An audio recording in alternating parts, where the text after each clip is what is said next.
Bună, Marius, mă bucur să te revăd. Bună, Corina, și eu la fel. Mulțumesc pentru povestioara cu doamna de la Ploaia Foii.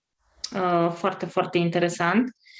Cine vrea să audă despre ea, ai postat deja 5 materiale pe canalul tău de YouTube. Acea doamnă care voit și-a ales ceea ce noi considerăm ceva foarte, foarte greu. Adică și S-a desprins total de da. societate. Da, da, da. Și spui tu că o face fără cârtire și este mânată de Dumnezeu și cumva a adus-o la tine și de aici mai departe uh, urmează să vedem ce se întâmplă. Să vedem Da. episodul 2. Așa. Dar nu despre asta vorbim azi, ci ai spus tu să vorbim despre cât de ușor putem cădea, fiindcă linia este foarte fină.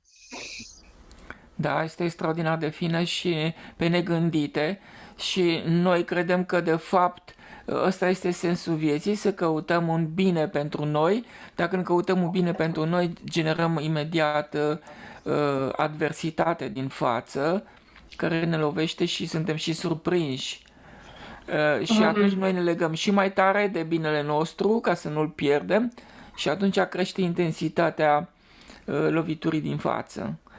Puteți să dăm Nu, niște exemple concrete de bine, Marius, pentru că sunt multe lucruri pe care noi considerăm că nu sunt, adică nu au legătură cu binele nostru. Cumva în capul nostru e că pentru ceilalți le facem.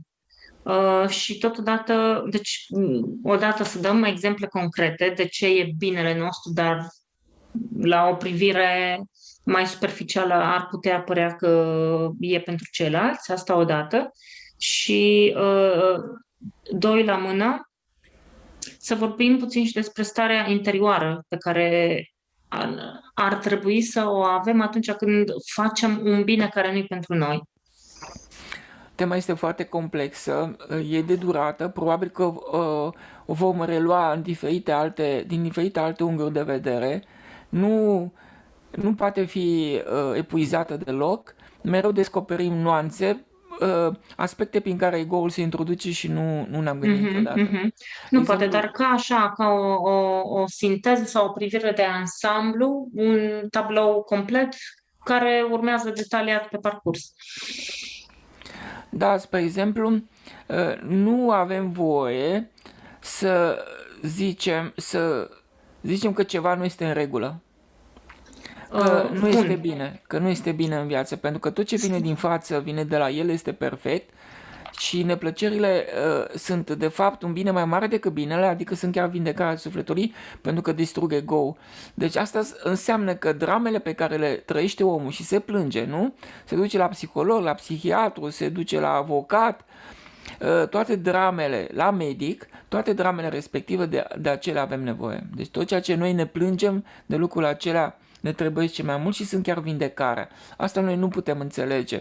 Că dacă am Așa și, de înțelege, exemplu, Marius, uite, din multele întrebări pe care ți le trimit eu de la oameni, există câteva exemple concrete de ce zic ei că nu este bine. Um, Hai să vedem din ultimele întrebări. Uite, era o doamnă care considera că nu este bine că fiica ei ia pensionară cu o pensie mică întorsă de prin Italia sau nu știu de unde. În trecut a ajutat-o pe fiica ei să-și cumpere un apartament, nu știu, a ajutat-o cu 10.000 de euro. Fiica e căsătorită, are copii parcă, dar nu vrea să o ia la ea și ea stă cu chirie și, mă rog, e stresată că banii sunt puțini și așa mai departe. Uh, și ea spunea despre fiica ei că este egoistă. Deci nu este bine că fiica ei nu vrea să o ia la ea acasă. de fapt, când zice că nu este bine, este bine. E cel mai Este bine. bine și are nevoie de această Are nevoie. experiență. Adică cel care zice că nu este bine este ego-ul, dar sufletul zice invers, că este bine ca ego-ul să fie distrus în modul acesta. Pentru că Da. așa el se salvează și noi primim energia vieții. Pentru că prin negație, prin respingerea lucrurilor așa cum sunt, noi ne punem divinității, se închide partea celui și nu mai primim energia vitală. Și sufletul zice, este bine să pierzi. Este bine să faci un sacrificiu, să te dăruiești la infinit, pentru că numai așa, dar trebuie să și înțelegem că neplăcerea vine atâta timp cât noi avem orgoliu. Ea nu se oprește niciodată până când nu se scade orgoliu. Deci rolul ei este să ne distrugă, să ne destrame ego-ul și cu asta se ocupă Dumnezeu întotdeauna. Deci, cumva, este faptul că a ajutat-o pe fiica ei, dar fiica ei acum nu vrea să o ia la ea, este un mod de desprindere pe un nivel mai ridicat. Ea Exact. probabil a avut, sau de destrămare a ego-ului pe un nivel Orgoliul mai crește ridicat. foarte mult și el cheamă neplăcerile și cheamă neplăcerea în forma aceasta. Da, Dar rolul neplăcerii este să ne desprindă și să ne încarce cu energia vieții, pentru că prin atașamente, prin comodități și prin lucrurile pe care noi le apărăm, noi pierdem viața. Deci, normal, ar trebui să nu aperi absolut nimic. Deci, nu te poți plânge de nimic, lucrurile de care te plângi ai nevoie. da. Și dacă te plângi, vindecarea, urmează sunt ceva vindecarea. și mai și. Și nu scapă nimeni, nu se termină Da, niciodată, da. escaladează într-o formă și mai agresivă și îi lovește și pe cei apropiați.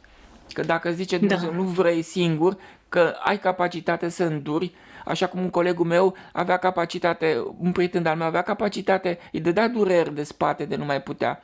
Stătea 3 luni de zile, nu se mișca, găsea soluții, așa, dar el putea să îndure și a zis, aha, poți să înduri? Ia să văd dacă tu poți să suporți faptul că copilul tău se îmbolnăvește. Da, sunt foarte multe lucruri despre care noi zicem că nu e bine. Unele dintre ele chiar ar putea, chiar din astea semnificative, nu știu, gen, păi nu e bine să mănânci, nu știu, carne de 5 ori pe săptămână. Zic și eu un exemplu din cap.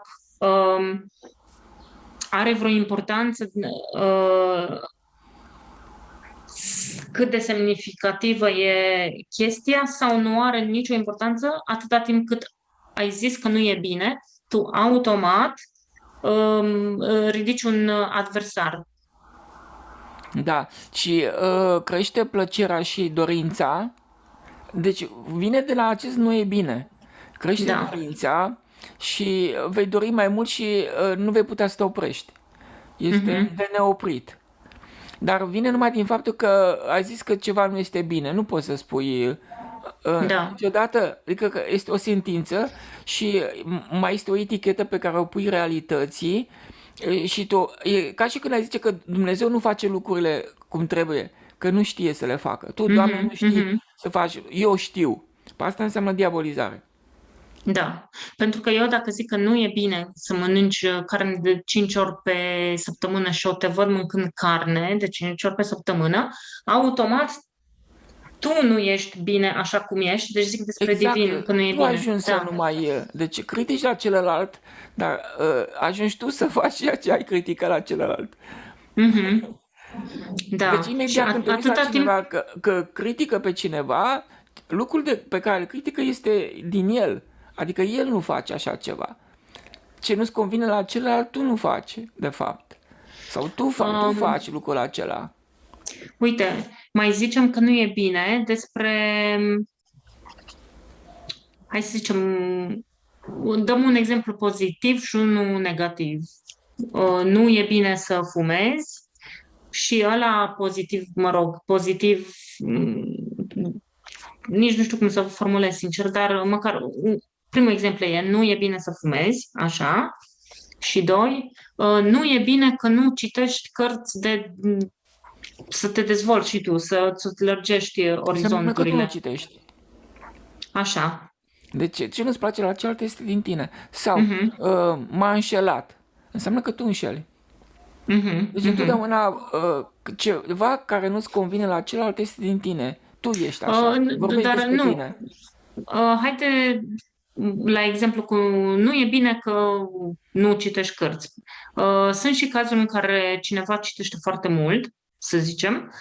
Evident că e vorba de orgoliu, fiindcă ajunge la un moment dat, se vede superior și văzându-se superior, acum îl observă pe celălalt care nu face ceea ce a făcut și el și judecă: tu de ce nu citești? Că și tu ar trebui să citești. Da, dacă um, deci nu este că nu a citit acea persoană. Nu e mai degrabă fiindcă are nemulțumire în interior față de ea însăși și Corect. o proiectează asupra Proiectează în acelei afară. persoane. Așa este, Da, e da, așa. Deci, noi avem o idee greșită despre că credem că noi putem influența direct realitatea. Nu se poate. Trebuie doar realitatea doar ia forma interiorului nostru. Deci, ea doar ne copiază pe noi în oglindă. Deci, ca mhm, să-i schimbi pe ceilalți, trebuie să fii tu lucrul acela pe care îl pretinzi celălalt. E vrea ca celălalt să-l fie. Trebuie să-l dovedești tu întâi. Și așa ei vor lua forma și ei se vor schimba. Deci întâi trebuie să te schimbi pe tine și lumea se va schimba. așa. Și, Niciodată spre direct. exemplu, Deci nu poți acționa direct asupra exteriorului. Adică da, ei zic, spre exemplu, uite, m-a înșelat soțul. Nu, trebuie să oprești din tine disponibilitatea mhm, respectivă și mhm. să oprește forma. Adică lucrul de care de plângi este întâi în tine. Sau, aparent, câteodată putem influența exteriorul într-o măsură foarte mică. Cu cât ești mai influent în lume, cu atâta poți să-l influențezi, dar până la un punct, la un moment, ești ca păpușarul care ajunge să aibă nu știu câte zeci și sute de ițe și la un moment dat nu le mai poate controla. Toate devin foarte greu de controlat. Deci cu cât încerci să controlezi în exterior, cu Pierzi atât la un controlul. punct Pierzi controlul. pierzi controlul și când îl pierzi, e așa ca se Deci, surpă în cap nu toate. se poate decât prin exemplu propriu. Adică să fii tu în Da, da. armonie și atunci lumea intră în armonie de la sine, automat. Deci lumea Mhm. nu este în regulă pentru că noi ne suntem în regulă în interiorul nostru. Da. Vreau să zicem de exemplul 1, că nu e bine să fumezi. Așa. Nu, aici acum cineva care are în familie, să zicem că soțul sau soția fumează de rupe și tu stai și te uiți neputincios la el și i-ai adus argumente, dovezi că uite, că cancer, că nu știu ce. Și el fumează în continuare sau ea fumează în continuare. Din start, când spunem că ceva nu este bine în exterior, este bine de fapt. Pentru că omul acela fumează ca să scadă ție orgoliu, ca să te deranjeze, să te dezamăgească pe tine, pentru că de fapt ai disponibilitate de a critica. Dacă nu mai critici, el nu mai poate să fumeze.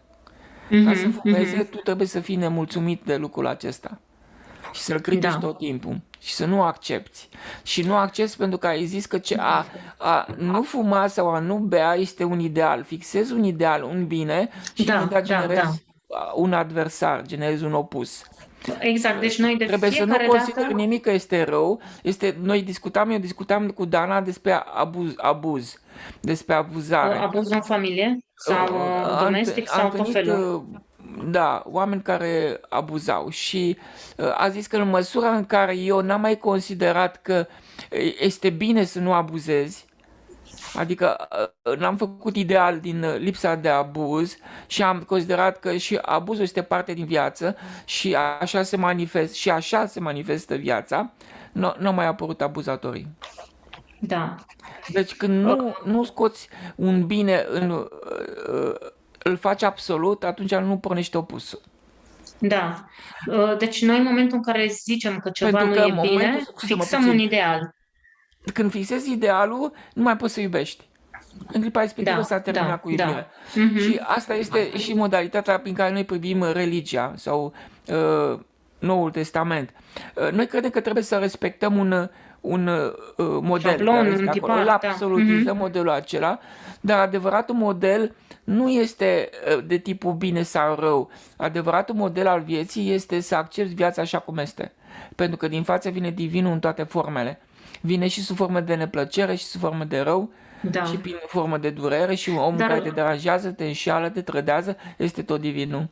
dar Problema practic este la prin... noi. Că noi am acuzat și atunci omul acela trebuie să ne înșele neapărat. Deci nu poți Mhm. să critici vindecarea care îți vine din față.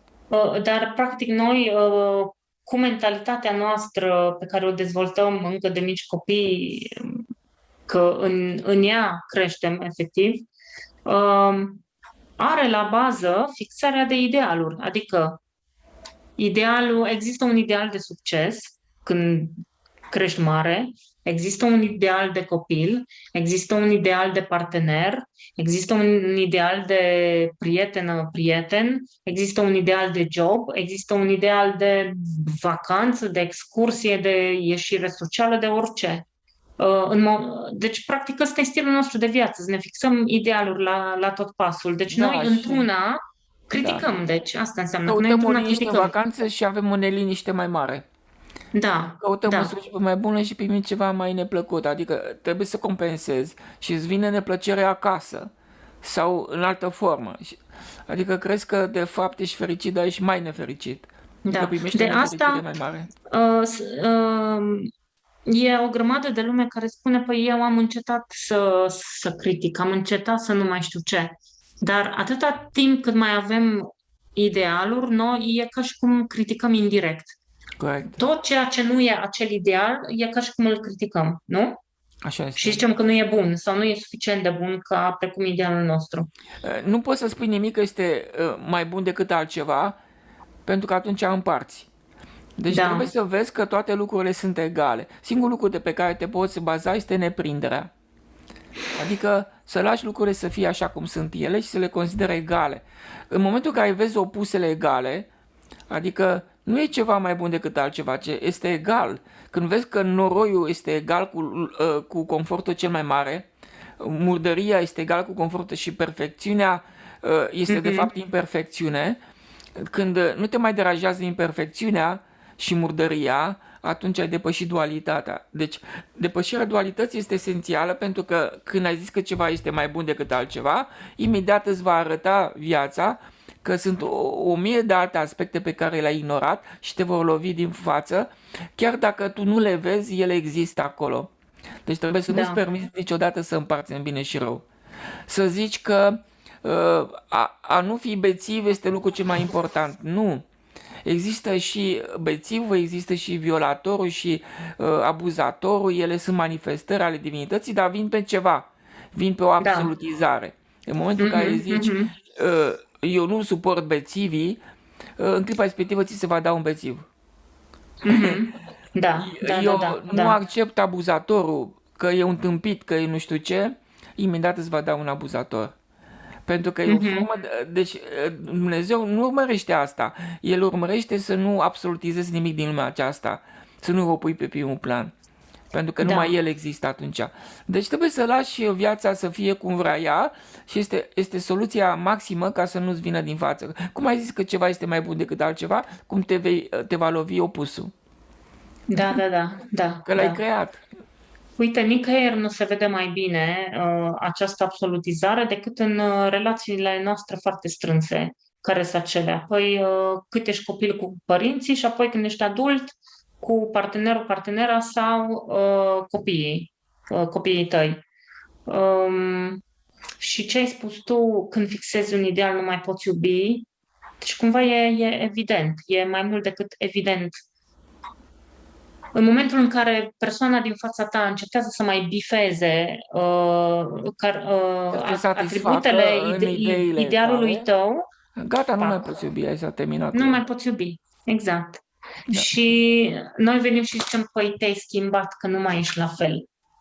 Și de aia, chipurile de aia nu te mai pot eu iubi pentru că Da, nu mai mă ești la fel, ai făcut tu dezamăgești. ceva. Da, Da, da, da, mă dezamăgește. De fapt, nu e că ne dezamăgește el, e că am avut noi idealul și am ținut cu dinții de el și nu da, putem accepta ceva diferit. da. Și prin lucrul acesta se introduce ego. Pentru că noi Da. considerăm ceva mai bun decât altceva și nu există așa ceva, Mhm, toate sunt mhm. egale.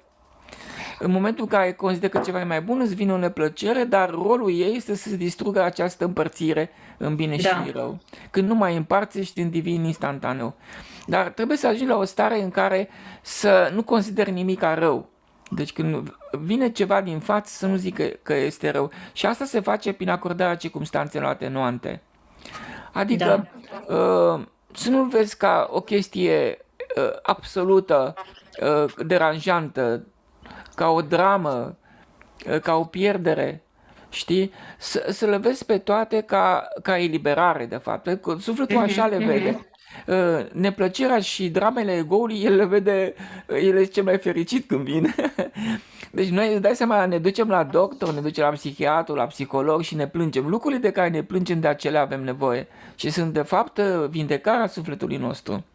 Și el se liberează și noi primim viața atunci, pentru că critica și acuzația opresc curgerea energiei vitale de la izvorul vieții și din cauza asta noi ne secăm. Suntem ca o plantă. Noi avem nevoie de apa vieții care să vină de sus, dar asta este blocată prin gândirea critică și acuzatoare. Mhm, mhm. Și ce se întâmplă așa concret în momentul în care îți faci un obicei din a mai judeca lucrurile, din a mai împărți în bine și rău, ajungi la un nivel la care, ok, mai ai zile proaste, mai ai momente proaste, dar asta e, se reduc la momente. Nu mai sunt săptămâni, nu mai sunt luni, nu mai sunt...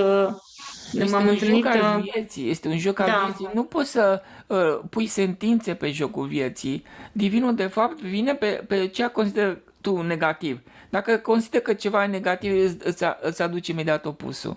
da. Sau cel puțin, la început, dacă ți-e foarte greu să zici, Doamne, cum să zic că asta nu e negativ? Nu poți concepe că nu e negativ, măcar mută-ți atenția de pe negativ, mută-ți-o pe ceva pozitiv și stai acolo pe, nu știu, găsește ceva și țineți acolo gândurile pe partea aia pozitivă până când încetul cu încetul să nu mai fii atras dincolo către negativ.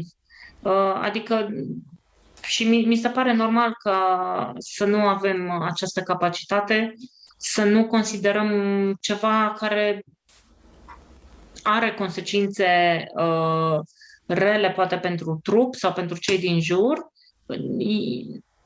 Na, la început e normal să nu poți să vezi că e ceva bun în acel lucru. Uh, Dar, cum spui tu, trebuie să ne folosim de tot felul de metode, aceasta cu circumstanțele atenuante. De altfel, mi se pare un obicei super bun de avut în orice circunstanță te afla. Dacă ești capabil să găsești circunstanțe atenuante, îți diminuezi acea stare interioară de Tensionată. nemulțumire, de Da, furie, de ce-o fi, de supărare. da. Um, M-am întâlnit miercuri seara cu un grup foarte fain. A fost o întâlnire destul de intimă, adică uh, nu a venit multă lume și chiar a fost foarte... A fost bine lucrul ăsta, ca să absolutizez. A fost ceea ce aveam noi nevoie, nu că a fost bine, așa. Și o doamnă de acolo spunea că încă mai are momente din acestea foarte întunecate, așa, care înainte o țineau câteva săptămâni sau câteva luni, acum a ajuns că o țin 2 ore. Și spunea că a ajuns să fie rușine să-i spună cuiva că e în depresie, că depresia ei trece după 2 ore. Adică, știi? Da. Adică lucruri pe care noi nici măcar nu le putem imagina, poți ajunge să ți se întâmple. Și uite că e posibil să ai depresie de 2 ore și nu de 3 luni. Da, depresia este o absolutizare a ceva care îl considerăm că este bun, dar ne dezamăgește că vine cu un rău la pachet. Uh, Deci trebuie să vedem în orice rău un mare bine. Și să fie ca un fel de exercițiu pe care să-l facem de fiecare dată, să nu lăsăm niciodată în mintea noastră o afirmație, o definiție care să reprezinte un lucru care reprezintă o imposibilitate. Da, da, da. Adică ceva care este absolut rău, să nu existe așa ceva. Nu e adevărat. Lucrurile sunt deocamdată în forma aceasta, îl deranjează pe ego, dar trebuie să înțelegem că noi avem nevoie ca ego-ul nostru să fie deranjat. Deci din cauza asta tot ceea ce zicem în mod absolut că este rău, este de fapt în mod absolut bun. Este cel Mhm, mai bun mhm. în mod absolut. Este în modul. Știi? Ca la matematică. Deci nu poți să iei nimica în mod absolut, pentru că lucrul ăla care zici că este rău este de fapt în mod absolut bun pentru suflet. Ceea ce consideră ego-ul că este rău este absolut bun pentru suflet și avem nevoie. Este lucru de care avem cel mai mult nevoie. Dacă nu înțelegem lucrul ăsta, escaladează lucrurile și vin presiuni din față și mai mari până ne distruge ego-ul. Deci el Da, nu are cum, dar se înțelege că nu are cum să scape niciodată, nu are unde să fugă din universul acesta. Este în mâna lui Dumnezeu continuu și îl va destrăma fără comentarii și brusc. da, la nivel personal, am discutat deja că avem această tendință de a împărți în bine și rău într-una despre orice aspect al vieții, dar uite că o facem și la nivel colectiv. Și momentan, ceea ce considerăm noi acum că nu este bine, de fapt, noi întărim. Corect. Fiindcă toți spunem într-una că nu e bine și de-abia Și așteptăm îi să dăm scăpăm. realitate, că prin repetiție Da, el devine da. realitate. Noi Mhm. creăm universuri, noi creăm realitate, că ceea ce ne vine din față e creat de noi, nu ne putem plânge de nimic. Și Sunt ceea ce creăm gândurile acum la repetate. nivel colectiv, Da. creăm din această împărțire în bine și rău. Nici de cum nu creăm din iubire, recunoștință și mai știu eu ce. Da, și căutăm mai mare bine pentru noi ca indivizi și noi nu suntem un eu separat, suntem o ființă comună. Ar trebui primul gest pe care îl facem să-l facem pentru ceilalți, nu pentru noi. Și atunci lucrurile acestea, pierderile acestea care îți vin din față, suferințele acestea nu ar exista. Deci dacă noi Da. ne-am comportat ca o ființă comună, dar asta însemna să ne restrângem continuu binele. Aici este Mhm. problema cea mai gravă a noastră, că considerăm viața ca o continuă adăugare de satisfacții la corpul nostru și ea nu este asta. Ea este a trăi pentru ceilalți, pe tine să te uiți. Cum spunea Da. Rumi, fă totul pentru ceilalți, pe tine să te uiți. Asta este esențial. Uh, Marius, este posibil să te uiți, să zicem, hai să luăm o circumstanță colectivă. Este posibil să te uiți la ea și să o vezi ca și constatare? Deci, constatare. Uite, practic să constați, păi,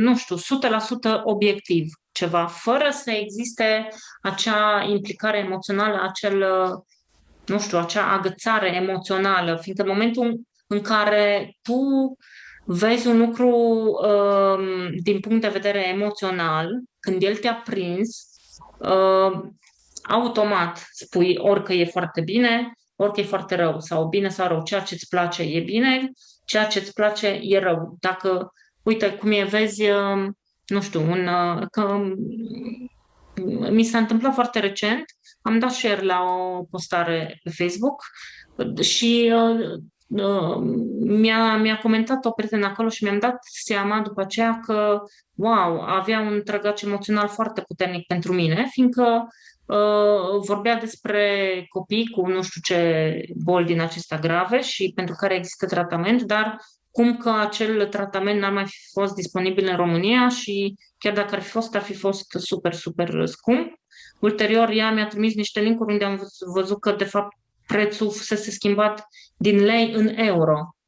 Așa. Nu, și trăgaci emoțional, copii suferinți. Da? În momentul în care am văzut postarea aia, evident că m-a agățat și am împărțit în bine și rău. Uite ce lucruri se întâmplă în lumea asta. Și, de fapt, întrebarea mea este, putem ajunge să citim un astfel de articol fără să fim agățați emoțional? Sau cum facem să fim atât de conștienți încât să, nu știu, să nu ne mai apese acele butonașe Foarte la simplu, dar care... nu ne convine.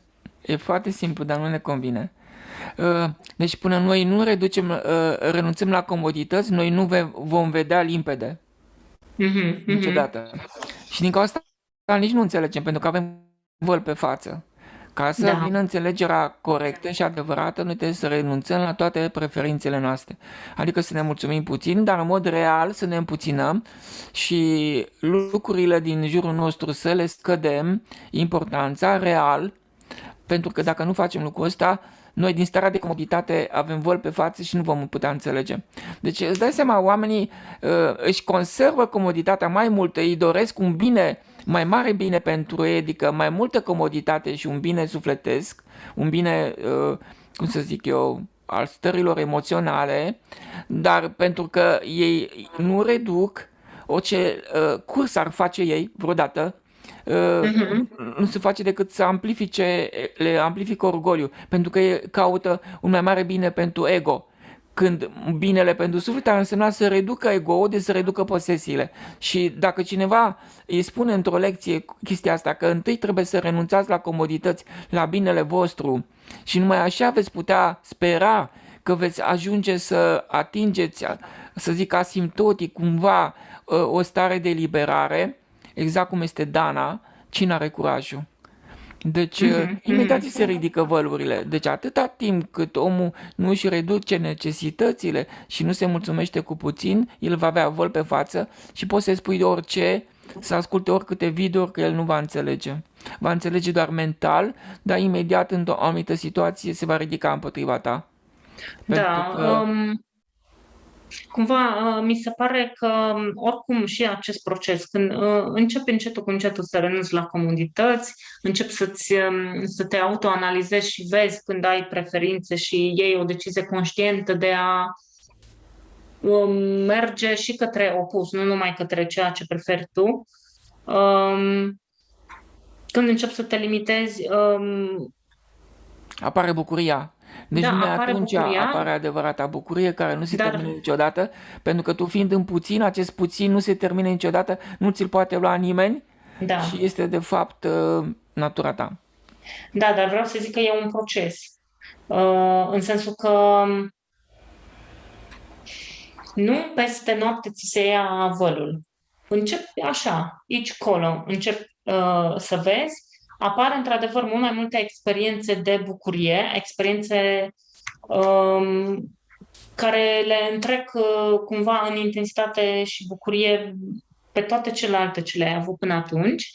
Um, Ca și cum apar tot felul de oportunități de bucurie, tot mai multe și de iubire. Dar asta zic că e un proces, nu se întâmplă peste noapte și trebuie continuat cu Păi, cea asiduitate. mai mare bucurie a sufletului este la pierdere, la înșelare și la trădare.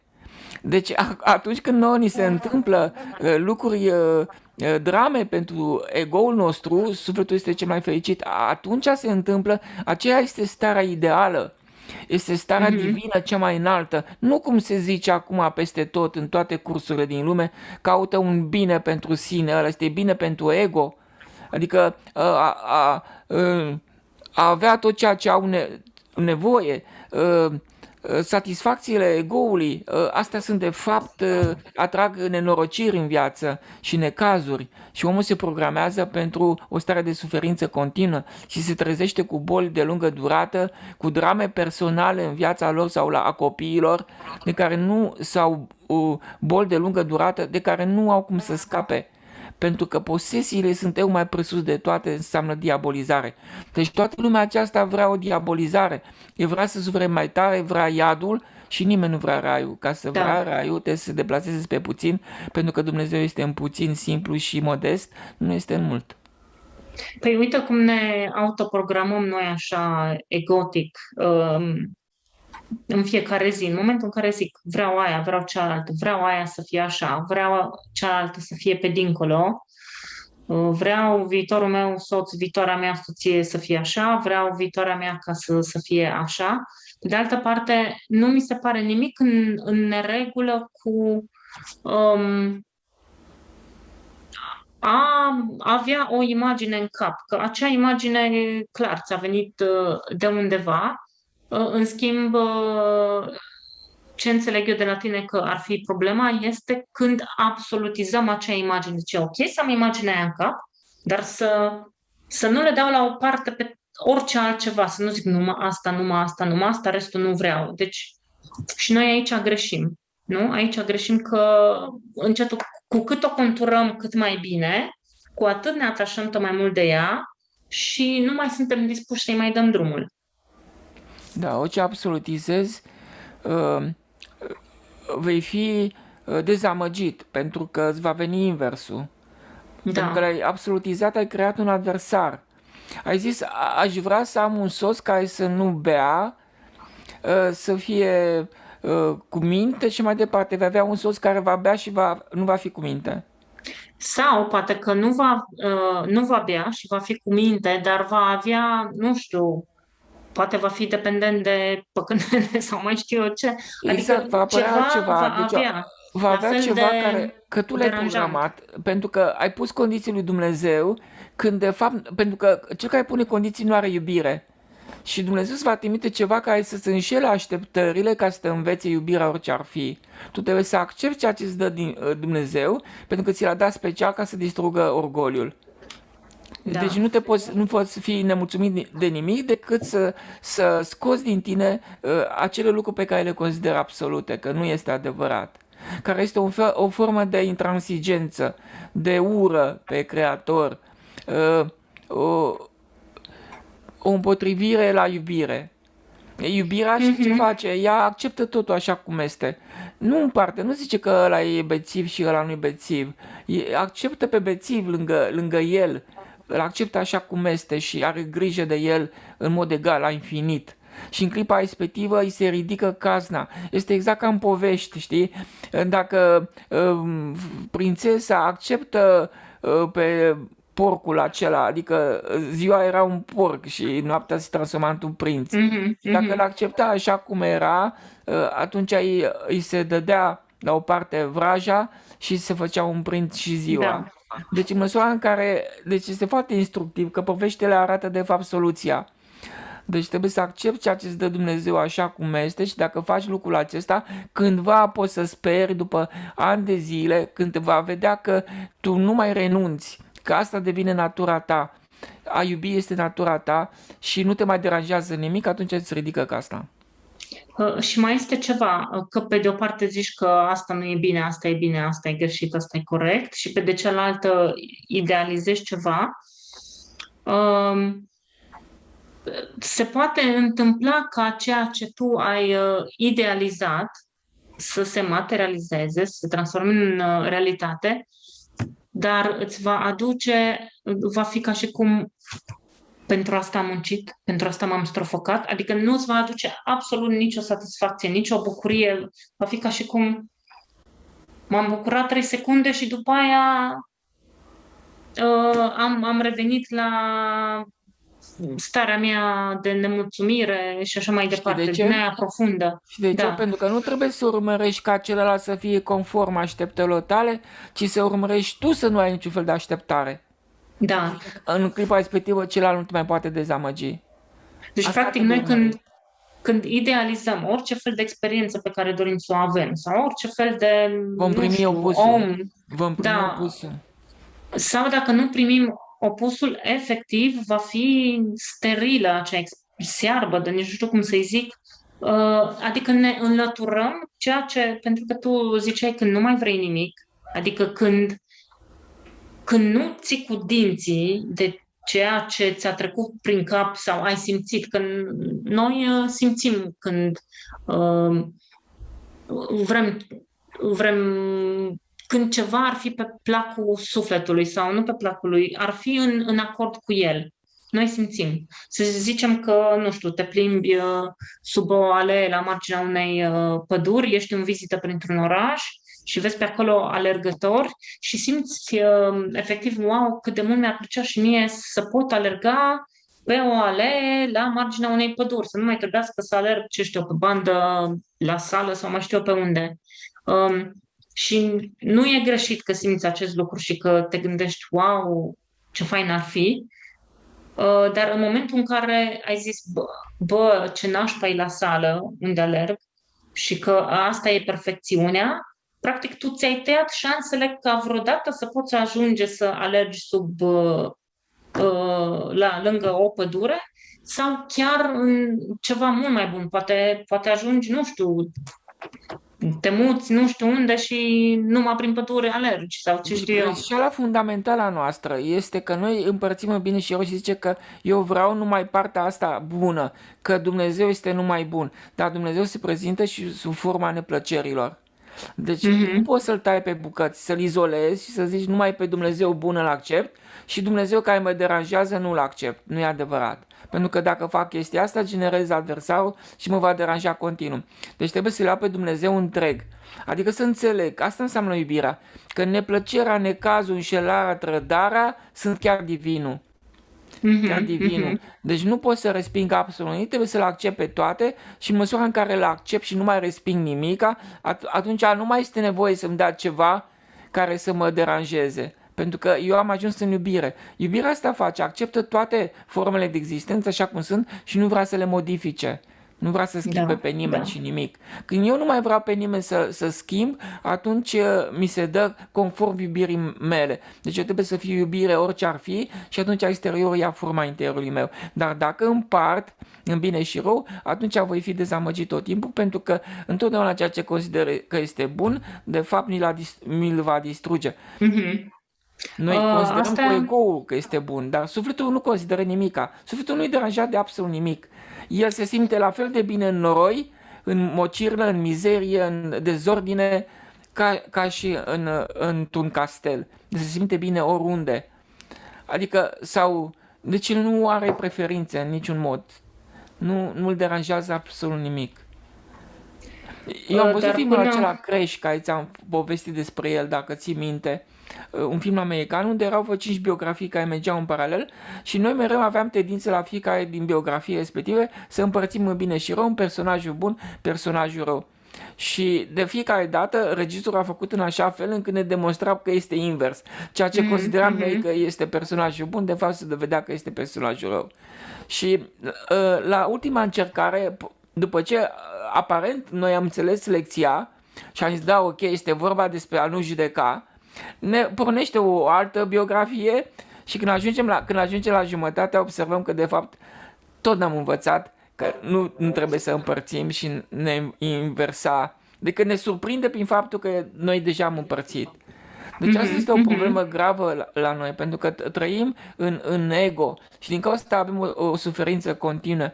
Nu, trebuie să înveți să lași viața să fie cum vrea și să nu zici că este nimic rău în mod absolut, că nu există așa ceva. Păi nu putem mai lăsa viața să fie cum vrea ea, pentru că noi considerăm că dacă nu oamenii, atunci altcineva, nu știu, Universul, Dumnezeu, e Sfântul Duh, vinovat de Sfântul Duh. ceva. Da, Da. Sfântul Duh e vinovat. Și atunci cum să lăsăm noi viața să fie? Că în capul nostru, păi Doamne, dacă las viața să fie, mă omoară ăștia, sar în capul meu, eu când mă mai bucur, știi? Ce chestie interesantă, ai ajuns la un punct foarte important și chiar vreau să spun. Când considerăm că celălalt este de vină, nu este de vină deloc. Mhm. Când Și arunci de vina în multe ori, afară, da, când da, arunci vina în afară, ego-ul aruncă vina în afară, dar sufletul nu ar arunca. Deci nu este adevărat ce spune. Nimic din ceea ce spune ego-ul că este rău sau vinovat, nu este adevărat. Pentru că mhm, el, prin mhm. modalitatea asta, el produce durere și el există. În lipsa aruncării vinei în afară, tu devii iubirea. Adică te așteaptă așa la fundal, imediat caz în iubire. Și din cauza asta, ego-ul mereu aruncă vina, dintr-o vină în afară, în altă vină trăiește. Noi trăim mereu într-o stare de nemulțumire continuă, ca să poată Da, să da, da, supraviețuiască da, ego-ul ăsta, da. că altfel devenim Mhm. iubire. Și ce înseamnă să fii iubire? Să fii îngăduitor la maxim. Vine soțul acasă, este supărat, nu știu ce, femeia să zică nu este nimic, este acum așa. Mâine poate va fi altfel. Și să-l susțină în toate situațiile, pentru că asta este rolul femeii, să fie iubire orice ar fi. Și dacă ea este așa, atunci toată natura o va urma și nu mai apare apocalipsa aceasta, se îndepărtează. Dar atâta Mhm, timp cât mhm. femeia va considera că celălalt este vinovat, cum mi-ai trimis tu, adică am văzut la tine, sau nu știu, am văzut un comentariu, zice, păi dacă ăla este tâmpit, eu ce să fac? Că nu este tâmpit, Mhm, că tu îl mhm. consideri așa că este tâmpit și atât cât îl consideri așa, el va fi așa, îți va confirma previziunea. De fapt era vorba despre orgoliu feminin, dar nu avea cum să scape de el, deci el va trebui să o dezamăgească. Și Da. oricine va căuta, o va dezamăgi întotdeauna. Asta nu înțelegem că noi atunci când punem o etichetă, mai ales o etichetă din ego, um, Creăm realitate. creăm realitatea, adică persoana, e ca și cum obligi persoana aceea să devină conform etichetei Se pe ia care acest i-o rol, pui, da, se ia să rolul ia rolul. etichetei pe Da. care îl punem noi. Deci noi Definiție tot pe care... timpul, Atenție ce definiție îți pui, că devine realitate. da, noi desemnăm roluri oamenilor din viața noastră, suntem ca niște regizori, dar niște Exact, regizori exact. inconștienți, că habar Da, n-am. da. Momentul în Călăi, care am zis călăi. despre cutărică că e prostea, apoi el îmi va demonstra că e prostea și evident că mie nu o să-mi convină și îmi va întări convingerea că el e prostea și uite așa, ăla e prostea, ăla e nu știu ce, um, și suntem în cercul vicios al regizorului care habar n-are ce face și cum face. Și îți dai Și că, seama, lumea exterioară ia forma definițiilor noastre. Ea în sine da, este indiferentă de definiții. da, Ea nu are e calități. neutră, E neutră. neutră total, nu are calități. Nici oamenii, nimeni nu are calități. Când ajunge în dreptul nostru, ia calitatea pe care o dăm noi. Da. Deci de noi depind ei, adică fericirea lor, sănătatea lor, viața lor, depinde de ce definiții le punem noi lor. Spui despre cineva că care e cuvântul ăla de ăștia de se cred bolnavi, ipohondru, ipohondru, așa. Spui despre cineva că e așa, El uh, așa devine. așa devine. Îl încorsetăm, îl Sau, băgăm în închisoarea ipohondriei. de fapt, cum începe? Vezi odată o persoană care ți se pare că e perfect sănătoasă și să zicem că acea persoană se plânge de nu știu ce, tu acea experiență o interpretezi într-un fel, te raportezi la ea într-un anumit mod și a doua oară când vezi persoana într-o situație similară sau vezi o persoană într-o situație similară, asociezi automat cu modul în care te-ai raportat prima oară la această experiență și, pac, i-ai pus eticheta. Mai vezi și a treia oară, uite, ipohondru, clar. Și facem chestia asta de mici copii. Deci de la prima experiență, fiindcă nu o lăsăm să fie neutră, bine, uite, când ești mic, cumva că mă uit la copiii mei, că orice îi deranjează sau nu știu ce, trece repede. Adică când le trece e ca și cum n-a fost, spre deosebire de noi. Oarecum unele experiențe pentru ei încă sunt neutre. Ei sunt acolo în moment, când a trecut momentul cu pricina și urmează altul, l-a uitat pe altul, dar nu, probabil că în subconștient înregistrează. Și ce vreau eu să zic e că dacă viața încă ne mai rezervă experiențe noi, deși mulți dintre noi în tipare fiind, practic repetăm același tip de experiență sub alte variante. Dar ni se mai poate întâmpla, sau nu știu, mai bine te întreb pe tine, când ești într-un șablon dintre acesta, în care tu împarți într-una între bine și rău, ți se poate întâmpla să ai parte de o experiență total nouă, ieșită din acel șablon, sau va fi automat doar o experiență cu altă pălărie, aceeași mărie cu altă pălărie? În cadrul șablonului se întâmplă. Da, da, da. Da, Nu da, ai da. cum să ieși din el. Deci Mhm. noi îi băgăm pe oameni într-o formă de închisoare a gândurilor noastre. Îi ținem prizonieri în părerile noastre despre lume, despre ei. Ei sunt prizonieri acolo. Noi nu cunoaștem lumea adevărată cum este. Noi cunoaștem decât lumea din închisoarea noastră. Da. Adică și îi obligăm să se comporte, aici e problema, conform gândurilor noastre, definițiilor noastre. Mhm. Deci, atenție ce definiții îți dai, pentru că acea realitate vei trăi. Și oamenii din jurul tău îi obligi să trăiască realitatea gândurilor tale. Aici este Da. mare problemă. Că noi avem în față întotdeauna realitatea gândurilor noastre. Adică primim ceea ce suntem noi. Deci dacă noi ne Mhm. Mhm. schimbăm, gândurile se schimbă și viața noastră. Da. Uite, o prietenă de ale mele, până acum vreo 2-3 ani, avea în anturajul ei numai modele pe care ea le considera negative. Um, Nici nu știu cum să mai pun acum problema, fără să împart. Cum povestesc fără să împart în bine și rău. În fine, gen oameni preocupați numai de cluburi, numai de droguri, de, mă rog, genul ăsta. Da.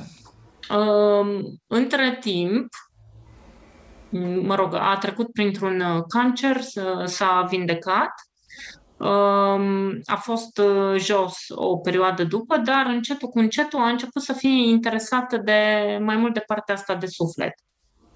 Și în momentul în care a devenit interesată de această parte de suflet, au început să iasă în cale oameni care nu aveau nicio legătură cu anturajul ei.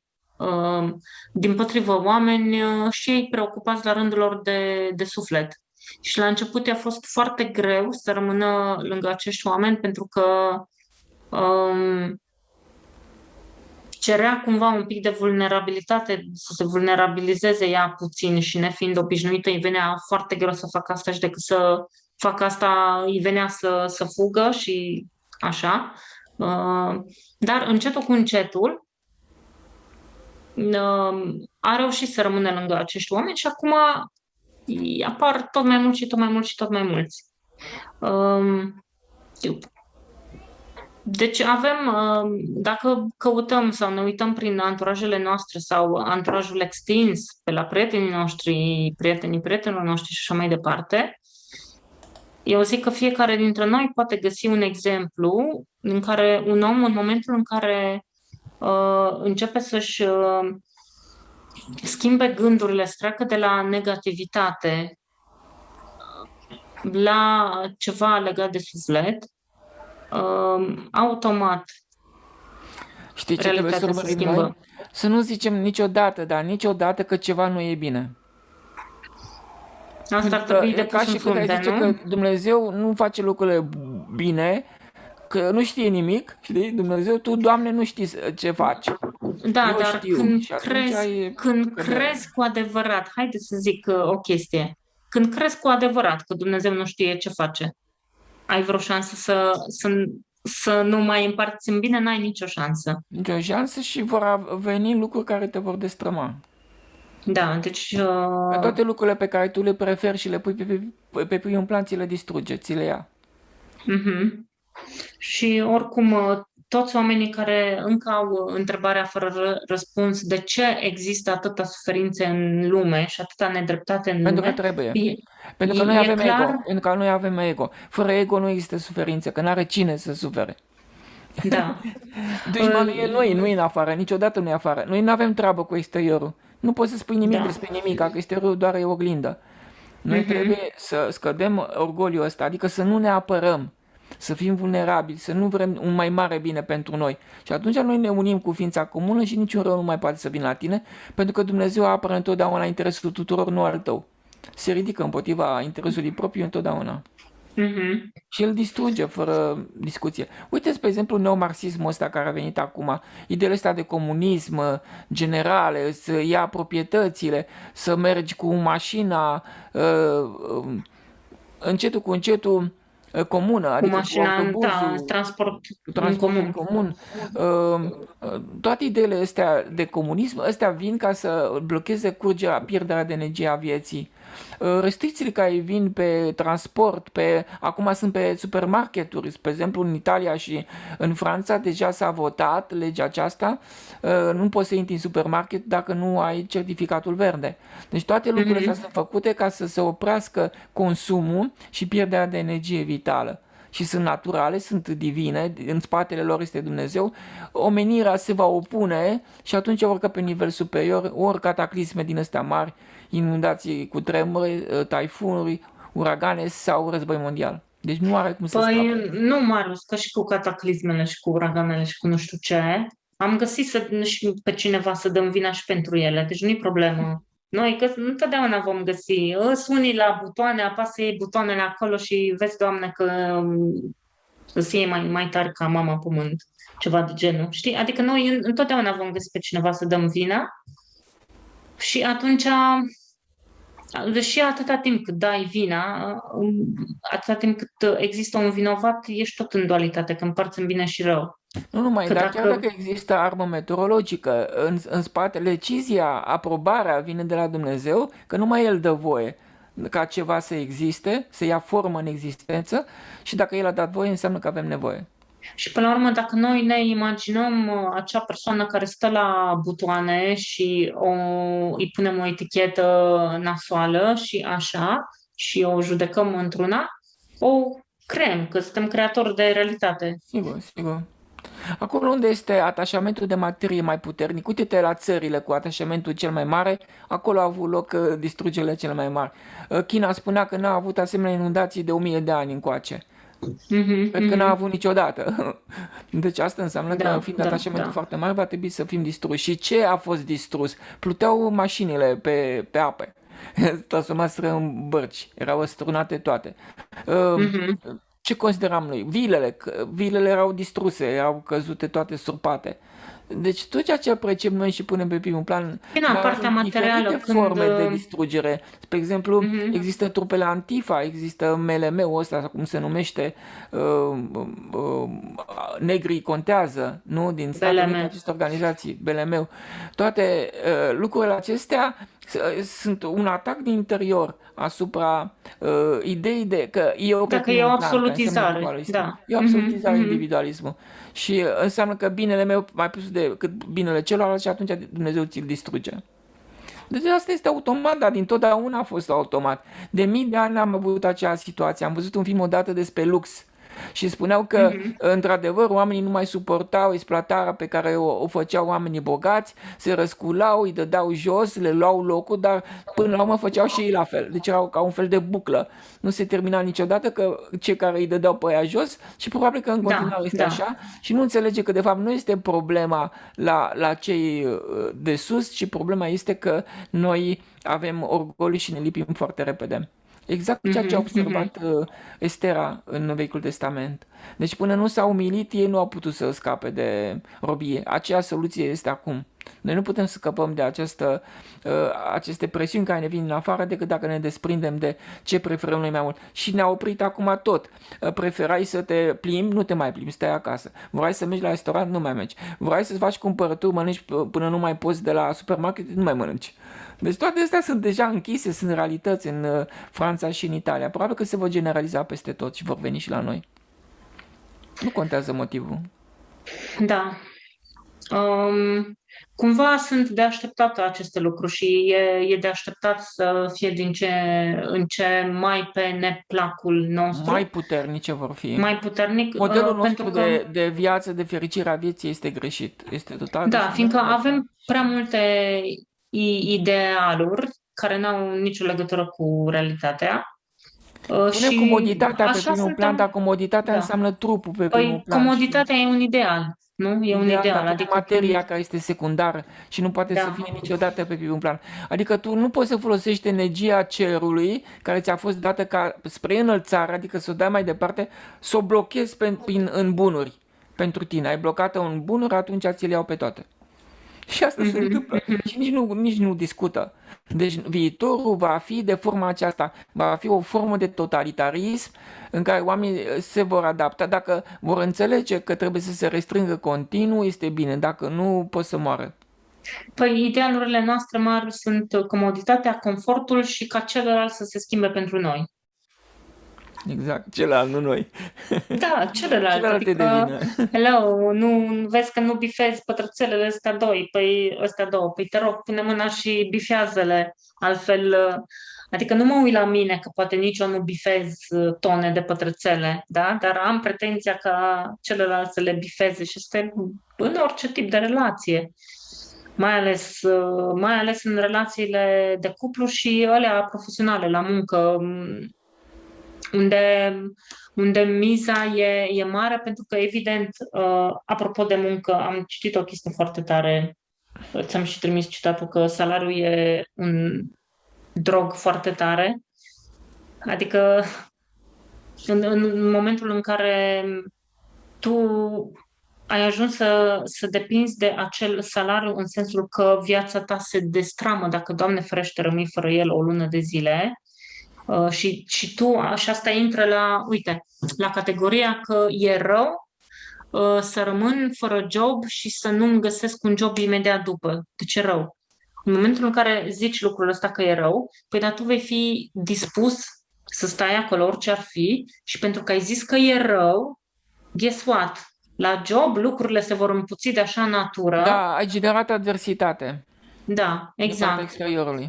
Și Automat. rămâi așa în cercul ăsta în care tu consideri că e rău să trebuiască să aștepți o lună, două, trei, uh, logic, fiindcă ți-e frică să stai fără salariu, dar lucrurile decad de așa natură la job că nici acolo nu mai poți să stai și Da. ajungi efectiv să te degradezi pentru că tu pierzi orice urmă de bucurie, orice urmă de fericire, te cobori în neputință totală. Pentru că noi considerăm că ceva este mai bun decât altceva și nu există. Nu Da, există asta, toate sunt egale. dar uite de unde pleacă, știi? Pleacă de la faptul că tu consideri că e rău și e cea mai Da. nașpa chestie care ți se poate întâmpla să rămâi fără job. Că vezi, Doamne, nu Atunci vei fi fără ești job. la mâna nu știu cui. Ai Da, da. absolutizat un bine sau un rău și atunci vei primi Mhm. opusul. La fel cum facem, cum considerăm că, wow, dacă în relațiile noastre ajungem la divorț, divorțul e cea mai nasoală chestie, dacă consider că divorțul e cea mai nasoală chestie, să înțeleg că, sau orice, numai, Doamne, numai să nu ajung la divorț, lucrurile se fac de așa natură încât nu ți va mai conveni nimic, absolut Știi nimic în de acea ce? relație. Divorțul vine ca Sau să scadă celuilalt nu-i va mai conveni la tine. Divorțul vine ca să scadă un orgoliu la noi, Mhm, un mhm. atașament la noi, deci avem nevoie. Trebuie să înțelegi că ceea ce vine din față ai nevoie și nu poți să le respingi. Dacă le respingi, lucrurile se acutizează. Da, da. De unde și vorba asta cu de ce ți-e frică nu scapi. Exact, Și exact, îți e frică de lucru pe care îl consideră a fi rău. Evident. exact. Și eu mi-am pus întrebarea care este soluția în noua lume nouă ca să supraviețuiești. Soluția ar fi să te menții în zero. Adică să nu împingi, să nu tragi. Starea de zero este o stare care se obține prin lipsa gândirii negative. Adică să nu acuzi ceva, să nu alegi un bine mai mare decât binele, să consideri că tot ce vine din față este bine așa cum este și să-l accepti. Când accepti, ai intrat în zero, ai intrat în divinitate și acolo ești cel mai ocrotit. Numai asta ne poate Da. salva. Dar Deci să spui despre mental, orice lucru care ți se întâmplă ție sau care se întâmplă în exteriorul tău și este în raza ta de vedere, ca să zic așa, sau ajunge acea informație la tine, să nu o mai judeci în niciun chip, să o da, lași să nu, neutră. exact, să nu Neutră. zice că Așa ceva e, nu punct. este bine. Pentru că dacă zici că Mhm. nu este bine, atunci te va distruge. Este ceea ce este. Nu e nici bine, nu e nici Este de rău. la divin, vine ca să scadă orgoliu, că dacă nu-ți convine, îți distruge orgoliu și asta este cea mai mare fericire pentru suflet, deci nu te poți plânge pe nimic, Mhm. de Deci nimic. să ajungem la zero negativitate, practic, să nu mai Zero putem gândire zice despre... negativă este salvarea. Altfel Mhm, nu avem cum să mhm. scăpăm. Nu scapă nimeni. Și atunci vâul acesta devine agresiv când îl faci și îți poate lua viața, poți să pierzi viața în infinite alte moduri, te dă afară de la servici, nu mai ai sursă de trai și oamenilor le e frică, păi le e frică ca orgoliu, că ei știu ca orgoliu. Dacă scazi orgoliu și devii un om umil și smerit și te restrângi nevoile, atunci imediat ți se oferă o soluție din față, că nu oamenii te dau afară, ci Dumnezeu te dă afară. Adică îți Mhm, distruge mhm. orgoliu. Deci e vorba de orgoliu la noi, pericolul care ne vine din față. Dacă n-am avea orgoliu și nu ne-am apăra uh, avantajele, atunci nimic rău n-ar veni peste noi. Noi ne apărăm, considerăm că avea comoditățile și facilitățile pe care le avem este lucrul cel mai important și luptăm să le apărăm. Și când lupți, atunci le pierzi. și le pierdem sub forma asta, ne dă afară de la servici, afacerea nu mai funcționează, vâul devine activ și ne ia viața. Deci din cauza asta că ai pus viața pe primul plan și atunci o pierzi. Mhm. Exact Sau ce zice Iisus. fugi de V fiindcă îl absolutizezi zicând că e rău și te îmbolnăvești de altceva și ajungi tot. Exact, Adică exact, de pentru frică nu că scapi, da. absolutizarea n-ai dat-o la o parte, n-ai stins-o, trebuie Exact, stinsă exact. aia și atunci Mhm, nimic mhm. din afară nu îți mai poate cauza. Chiar dacă ajungi să faci vâu sau ceva să se întâmple, pe tine nu te va afecta. Chiar dacă te dă afară de la servici, îți oferă Dumnezeu o altă șansă, o altă soluție. Da, da. Deci trebuie să ai Mhm. siguranța. De siguranță nu ai decât în divin, adică în starea de abandonare de sine desăvârșită. Acolo, Mhm. acolo nu ai frică, nu ai teamă, nu bate furtuna, nu bate vântul, nu te poate nimeni atinge. Acolo este cea mai mare siguranță. Dar ca să fii în poziția aceea, omul trebuie să începe să se restrângă, să nu mai prețuiască lucrurile pe care el le apreciază foarte mult, să nu mai facă shopping, să nu-și mai ia alte lucruri mai mult decât le are, să mulțumească cu ceea ce are, pentru că puținul nu ți-l poate lua nimeni niciodată și nu ai ce să pierzi. Deci ce mai Mhm. fericit ești Mhm. când nu ai, nu când ai. Când ai mai mult decât ai nevoie, a intrat frica în tine, Da. automat. Um, Dar frica Uite, este legat de... prezența diavolului, să știi. Deci când a apărut frica, noi am intrat în iad, acela este iadul, ăsta este gustul iadului și nu știu ce Mhm, va face mhm. lumea de dincolo. Legat de zero negativitate, că noi avem foarte multă negativitate și față de noi înșine. Și câteodată recunoaștem acest lucru, adică știi genul acela de persoană care zice eu sunt prost, nu sunt în stare de nimic, eu la, deci asta e negativitate pe față de tine însuți. Și aia ascunsă este când zici despre celălalt, te deranjează foarte tare ceva la celălalt, dar ceea ce te deranjează la el clar e în tine, dar doar că tu nu recunoști acest lucru despre tine. Deci ai negativitate în tine. Și vreau să întreb, ca să ajungi la zero negativitate față de propria ta persoană, care în esență e ființă divină, deci nici nu putem vorbi de negativitate acolo, dar ca să ajungi la zero negativitate față de propria ta persoană, tot aceeași chestie, renunțare la comodități, Nu numai, dar restrângere trebuie, nu sau numai, dar ce mai e? trebuie să nu lași niciun fel de gând negativ, de neputință, de imposibilitate să stea în sufletul tău mult timp. Pentru că gândul ăla se va transforma în injecția care îți poate cauza moartea, în dat-o afară de la servici, în îmbolnăvirea Da. copiilor. Deci Deci să nu gândul petreci, negativ este diavolul. da, Negativitatea, adică critica, acuzația, învinuirea, condamnarea și reproșul sunt diavolul, dar sunt real. Și este da, și chit că intrare în sunt el. la adresa celuilalt, oricum dacă sunt la adresa celuilalt din noi, sunt chit că sunt la adresa noastră, Celălalt personală. este divinul, cum să-l criticăm noi Da, da, pe da, Dumnezeu? da. Ce stăm Dar nebuni? și eu sunt divinul, cum să mă critic pe mine? Tot așa. Exact, exact. Nu poți critica absolut nimic, nu există critică. Mhm, Critica mhm, este mhm. modalitatea prin care ego-ul se ține în viață, se întreține, că el se rănește cu durere. Dacă nu o primești Da. din afară, o creează. Deci să nu petrecem cu gândurile noastre negative și cu gândurile de frică, da? Nu mai să petrecem, să le schimbăm sensul. Și să le schimbăm. Mhm. Neapărat trebuie schimbate, adică înlocuite cu gânduri care să acorde circumstanțe atenuante.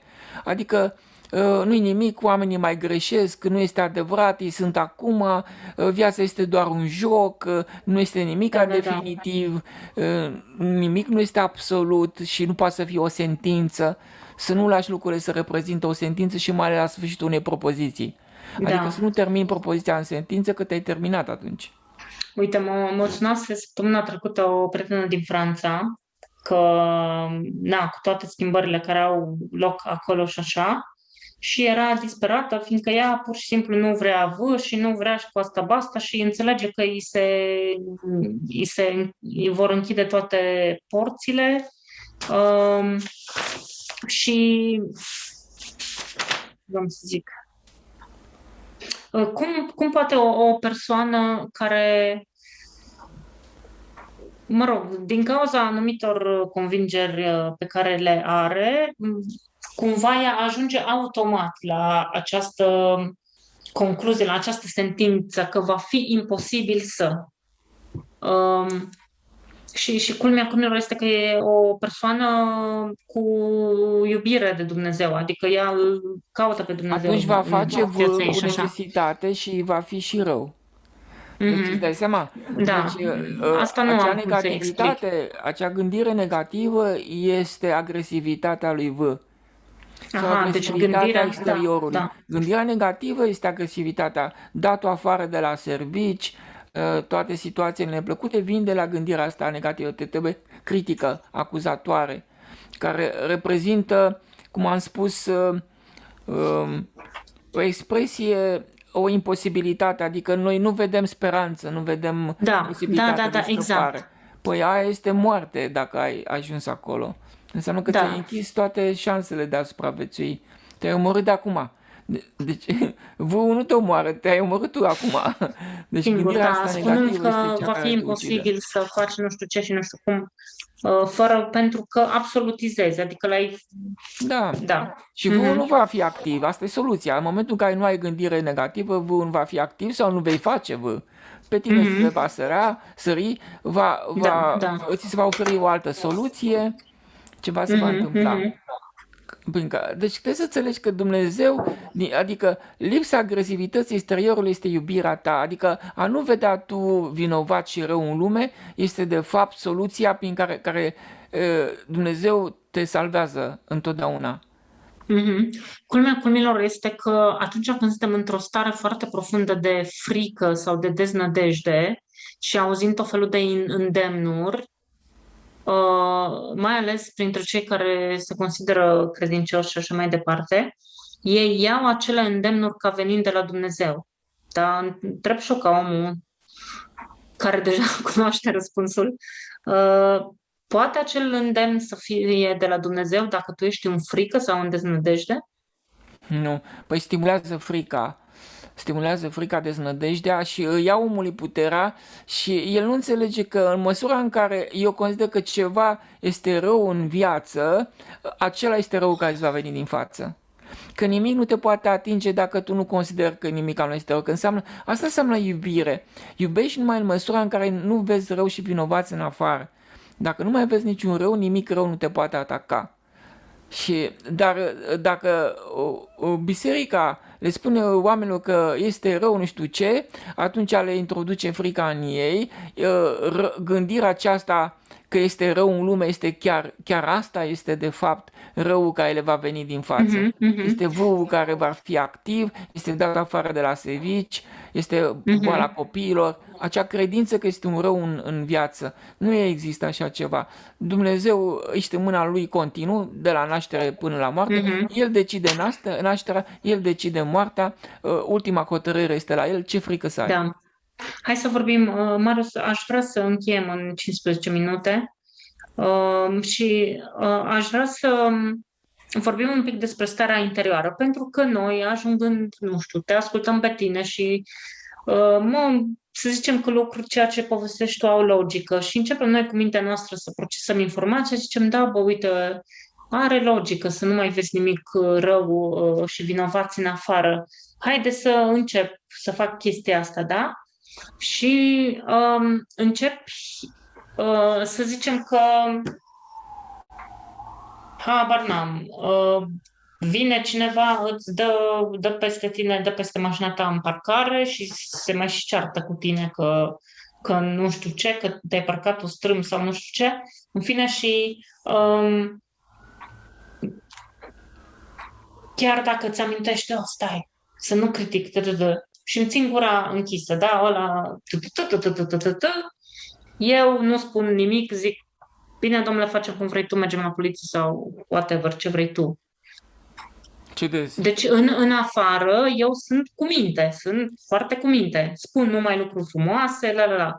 Dar dacă în interiorul meu simt, păi, cred că furie, sau nedreptate, Pe nedreptățire. furie vine neplăcerea, deci că te prinde pe Da. furie. Dacă e furie, ești terminat. În sensul că, fiindcă s-a întâmplat acest lucru pe care eu am înțeles cu mintea mea că trebuie să mă comport într-un anumit fel, da? Ca să fiu safe, să fiu în siguranță. Uh, Dar dacă în interiorul meu se ridică această nedreptate sau această furie la adresa persoanei cu pricina, e clar că degeaba eu nu am zis niciun cuvânt jignitor la adresa acelei persoane, pentru că în mine starea mea nu e deloc o stare de pace și de liniște din care să nu fi venit acele cuvinte jignitoare. Corect. Noi considerăm că ce vine neplăcut din față vrea să ne omoare, să ne facă un rău, să ne producă o pierdere. Dar exact ce vine din față și reprezintă o suferință pentru ego este o fericire. Deci noi trebuie doar să schimbăm etichetele la borcane. Aici este singura mișcare care trebuie făcută. Adică să Uh, considerăm că tot răul care vine din față este salvarea noastră și nimeni nu vrea să ne omoare, ci vrea mhm, doar să ne ducă în da, iubirea orice ar fi, care înseamnă acceptare. Noi nu înțelegem că neplăcerea care vine din față vine de la Dumnezeu, nu de la un om. da. Aici este Și bine, asta înseamnă câteodată avem impresia că noi am reușit cumva să tăiem acea sursă de neplăceri. Și să-ți dau un exemplu. Păi nu înțeleg de ce lucrurile nu se schimbă în viața mea, în relația mea, pentru că eu nu mai critic soțul, eu nu mai țip la el cum țipam, nu mă mai cert cu el și nu înțeleg de ce el în continuare se comportă urât cu mine. de să zicem Noi că nu mai credem că am critic. tăiat sursa, dar de fapt, simplu fapt că noi în exterior, că n-am mai sărit cu gura pe el, că nu l-am mai certat, că n-am mai țipat la el, deci am stat așa calme și am tăcut cât de mult am putut, și așteptăm să se întâmple schimbarea. Așteptăm, băi, dar parcă era vorba că dacă eu devin așa, și tu devii așa, că exteriorul ia forma interiorului. Și ce nu înțelegem noi e că trebuie modificată starea interioară, pentru că degeaba eu îmi țin gura și plec capul și sunt ghiocel, da? Când soțul meu urlă la mine sau nu știu ce face, eu plec capul și nu zic nimic, nu. Dar nu mai are cum să urle Dar atunci. păi asta zic, în momentul în care vine, este pentru că eu în situațiile astea, deși plec capul și sunt ghiocel, starea mea interioară e una negativă și folosesc cuvântul ăsta că de dragul înțelegerii, adică e o stare în care eu mă simt poate umilită sau nedreptățită Corect, sau nu știu cum. Și corect. atâta timp cât am starea asta în mine, hello, el nu se va schimba Pentru niciodată. că nu sunt... Întotdeauna va veni exact, eu chem cu starea mea de umilire, neputință, nedreptățeală și nu știu ce, chem din față tot mai multe situații în care să mă facă să mă simt așa. Da, pentru că nu sunt în toate situațiile acceptare orice ar fi. Eu trebuie să Da, fiu în da, acte. Nu e da. suficient să fiu numai acasă. Eu trebuie să fiu Mhm. și la serviciu, să fiu și cu copii și în toate situațiile de viață să nu mă mai împotrivesc la ce vine din față pentru că vine la Dumnezeu și El le face pe toate perfecte. Asta este Da. baza. Și știu că o întrebare ar fi, ok, dar cum fac eu să scap de starea aia de umilire, nedreptățire În, și nu știu în ce? modul acesta să nu vezi un rău în lucrul acela, să vezi că neplăcerea care îți vine din față este de fapt salvarea sufletului, să inversezi etichetele. Să nu pui Și să o faci etichetă cât mai rea, repede. Să o cu faci cât, cât mai repede, deci de cu la cât, începutul situației. exact, cu cât, Să nu ai timp să o alimentezi cu da. gândurile Deci negative. în măsura în care spui că sufletul, el nu este afectat de nimic și e fericit când ego are o dramă. Deci tu când te plângi cu ego, dar ai nevoie de lucrul acela. Când înțelegi că Dumnezeu îți distruge ego și salvează viața, atunci nu mai ai de ce să fii nefericit. Bine spus. Asta zic că în foarte multe situații înțelegem cu mintea că da, sufletul e fericit și ego-ul este distrus, dar starea mea interioară nu-mi convine pentru că e atât de neplăcută că îmi dă un disconfort major Nu a mea, și a revin egoului. a A ego-ului, egoului. corect? Că doar Da. identificarea cu ego e problema, că dacă te dezidentifici de ea, aceeași stare este de fapt o stare de bucurie. Deci îți Mhm. dai seama, faptul că te trădează cineva, nu te înșală sau nu știu ce, este o mare bucurie. Când te-a cuprins starea de bucurie, atunci când tu ai o pierdere, deci când ego are o pierdere și pe tine te cuprinde bucuria, atunci nodul energetic s-a șters, programul s-a distrus și nu se mai repetă în viitor. Dar nici la tine, în viitor, în Da. alte vieți, nici la copii, dar îți influențează sănătatea, îți influențează Că, soarta și fericirea. da. Deci totul depinde de schimbarea etichetei. Să nu vezi în lucru rău un rău, că nu există așa ceva. Este un Mhm, mare bine. mhm, Tot ceea ce mhm. este rău este cel mai mare bine pentru suflet. Da. Deci, în momentul în care ești într-o astfel de situație neplăcută, trebuie să faci în așa fel, te folosești de circunstanțe atenuante sau nu știu, de ce vrei tu, ca să încerci ca acea stare să se poată măcar diminua în timp. În timp mă refer în 5 minute, o oră, două, o zi. Pe mine mă Hai și o distrează la săptămână. culme. Pe mine mă distrează la culme când oamenii se plâng că uite-te, nenorocitul m-a trădat, a fugit în altă parte, tot felul de situații unde e un tâmpit, nu știe nimic, nu e în stare să facă față la viață, chestiile acestea. Deci exact lucrurile de care se plânge lumea, se plâng oamenii, de acelea aveau nevoie și sunt de fapt salvarea sufletului.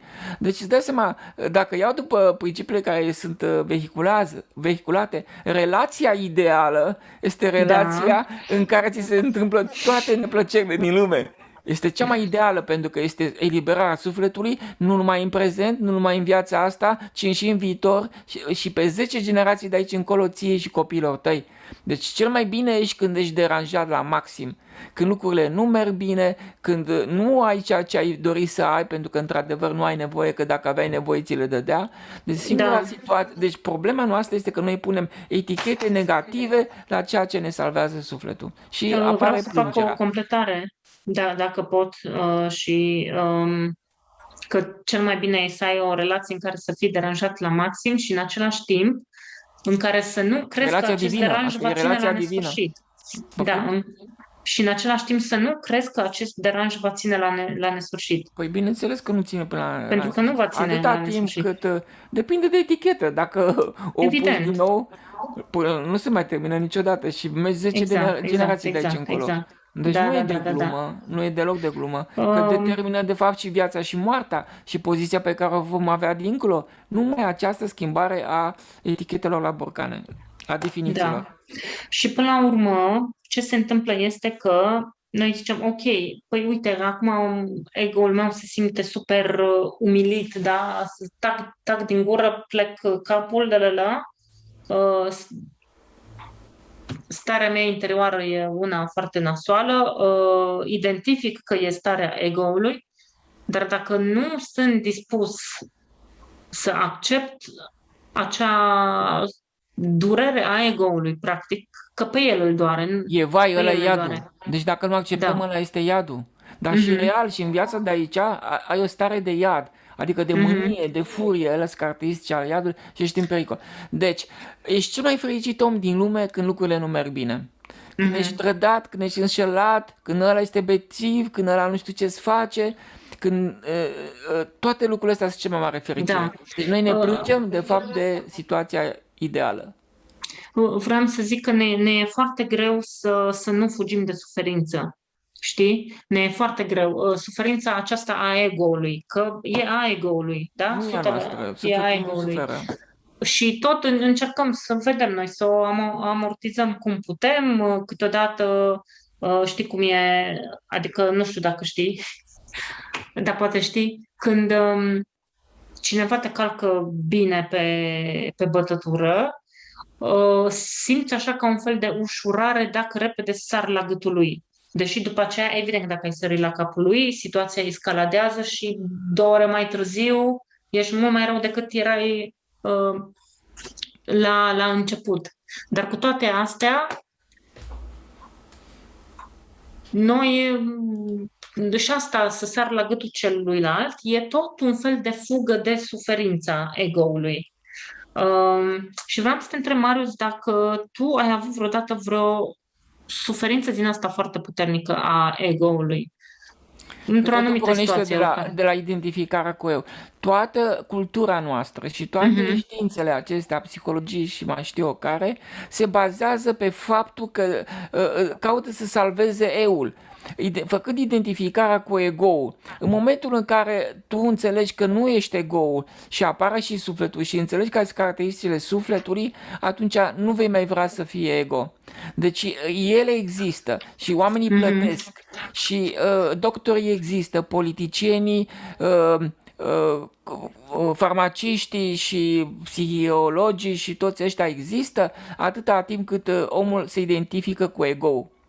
da. Niciodată ei nu vor vrea să înțelegi că tu ești suflet, adică nu-ți va arăta cele două posibilități, pentru că asta înseamnă eliberarea de pierderea muncilor, activităților, omul devine sănătos, nu se mai îmbolnăvește, devine puternic, curajos, își regăsește puterea în el însuși, nu mai este afectat, nu mai ascultă minciunile celorlalți, nu va mai vrea să meargă spre mai mult decât are nevoie, se va păstra în puțin și dispar și bolile, dispare tot eșafodajul Mhm, acesta groasnic care menține lumea în suferință. Că ego este cel care o menține suferință. Ei fac foarte simplu, doar îi întrețin consumul. Tot timpul îl întrețin și atunci omul crede că este ego-ul care pierde ceva. Dar noi nu avem nimic de pierdut. mhm. Este mereu Uite, același și aici și dincolo.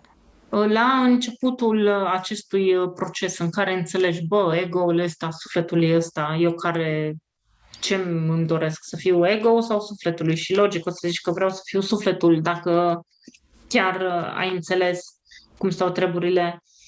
Dar la începutul acestui proces, după ce ai înțeles, cred că nu putem vorbi de dezidentificare de ego fără suferință, cu mențiunea că acea suferință e de scurtă durată, adică ține cât ține, e ca un episod. Pe când ești în ego, suferința e ca un serial care nu se mai termină niciodată, are sezon după sezon după sezon. Așa, când, ok, îți vine o neplăcere din față pentru că ai avut, ai gândit negativ și acum ai concretizat acea neplăcere și îți vine din față. În prima fază, când faci acest proces de dezidentificare de ego, vei simți foarte multă suferință, care, așa cum am stabilit înainte, este a ego-ului. Dar o vei simți. Și ce aș vrea oamenii să înțeleagă e că această suferință va fi de scurtă durată și că trebuie să o acceptăm. Dacă încercăm să fugim de ea, nu numai că o vom perpetua sub altă formă în viitorul apropiat, o vom perpetua și întări chiar, dar nu prea avem nicio șansă de vindecare. Și am citit mai de mult un citat foarte interesant că modul prin care trauma iese din corp este printr-o inimă deschisă. Adică ce e inimă deschisă? Inima care nu împarte în bine și rău, inima care iubește orice ar fi. Ia lucrurile așa cum sunt. Ori noi, în momentul în care cineva se comportă într-un fel neplăcut cu noi, automat ne închidem inima și nu dăm voie eliberării. Păi, ce este trauma? Trauma este chiar ego. Și Da. noi, înainte de a lua o direcție, trebuie să ne uităm pe ce cale mergem. Dacă merge pe calea egotică, va fi suferință. A merge pe calea sufletului Suferință este pe termen eliberare. lung, da. Dar ce înseamnă calea sufletului? Înseamnă să nu vezi rău în lume, să te bucuri când apare o neplăcere. Pare absurd, dar tu trebuie să Mhm, fii cel mai mhm. fericit când apare neplăcere, pentru că aia este eliberarea sufletului. Deci sufletul se bucură când ego-ul are drame. Deci tot ce zicem noi că este rău, că nu este bine, nu e conform cu așteptările noastre, este de fapt cel mai bun lucru care ți se poate întâmpla, pentru că vine de la un Dumnezeu care pe toate le face perfecte și nu pot fi comentate și nu pot fi Da, respinse în niciun mod.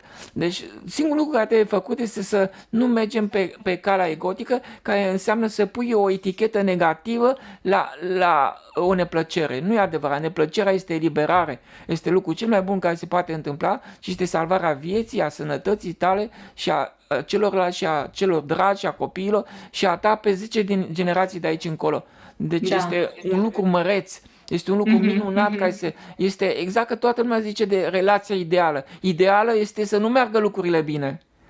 Idealul în viață este să nu-ți meargă lucrurile bine, pentru că te duce în jos în puțin și când ești în modestie nu vei mai vrea mai mult niciodată, că nu vei vrea să pierzi grația. Da. Păi nu, că dacă e să inversăm etichetele de pe borcan, dacă relația ideală e aceea în care curge numai lapte și miere, inversând eticheta, relația în care curge numai lapte și miere, de fapt îți face cel mai mare rău. Adică nu ți este benefică, te duce în orgoliu, în ego. Da, și Ți-l aduce întărește. dezastru, repede ți-l aduce. Pentru că în clipa în care nu va mai curge picătura aia de lapte și miere, vai și amar. Pentru că omul a vrut comoditate, a avut o stabilitate și se dă pe invers. El a absolutizat un bine pentru ego și a primit inversul, automat. Deci greșeala este la el. Deci femeia, spre exemplu, alege un bărbat care să aibă o mașină, să aibă bani, pentru că consideră casă, eventual, pentru că consideră că asta este un ideal, dar va avea chinul de pe lume. Imediat lucrurile acestea care le considerate el importante le va pierde și va dovedi că nu asta este calea. Este exact ca în poveștile noastre, în Fata Babei și Fata Moșului. Fata Moșului a ales cufărul cel mai mic, cutia cea mai mică, lada cea mai mică și atunci a găsit toate minunile pământului. Dar Fata Babei a luat pe cea mai mare și a găsit balauri. Cam asta este raportul. Deci întotdeauna femeile care vor stabilitate, siguranță, vor primi opusul, o suferință și mai mare. Se plâng degeaba după aceea. Da. Sau în cazul exemplului cu femeia care și-a căutat un bărbat care să aibă o situație financiară foarte bună și statut și așa mai departe, există și varianta să nu piardă aceste lucruri, dar pur și simplu să fie total nemulțumită și poate să și îmbolnăvească. Până la urmă te poți îmbolnăvi și de inimă rea, că ajungi să le ai pe toate și să fii total nefericit și asta tot suferința ego-ului este. Fericirea nu stă în exterior, pentru că exteriorul, lumea, materia și corpul sunt secundare, sunt create. Deci ele nu sunt sursă de energie, nu-ți dau nimic. Energia vine de la divin când le pierzi pe astea. Deci tu ai nevoie de pierdere mai mult decât câștig. Deci de restrângere. Omul când pierde casele, mașinile și nu le mai vrea, atunci găsește adevărata eliberare, adevărata liniște și atunci se simte, deci este condus de Dumnezeu peste tot, El are grijă de el. Ce grijă să-ți mai faci, cum spunea Dana?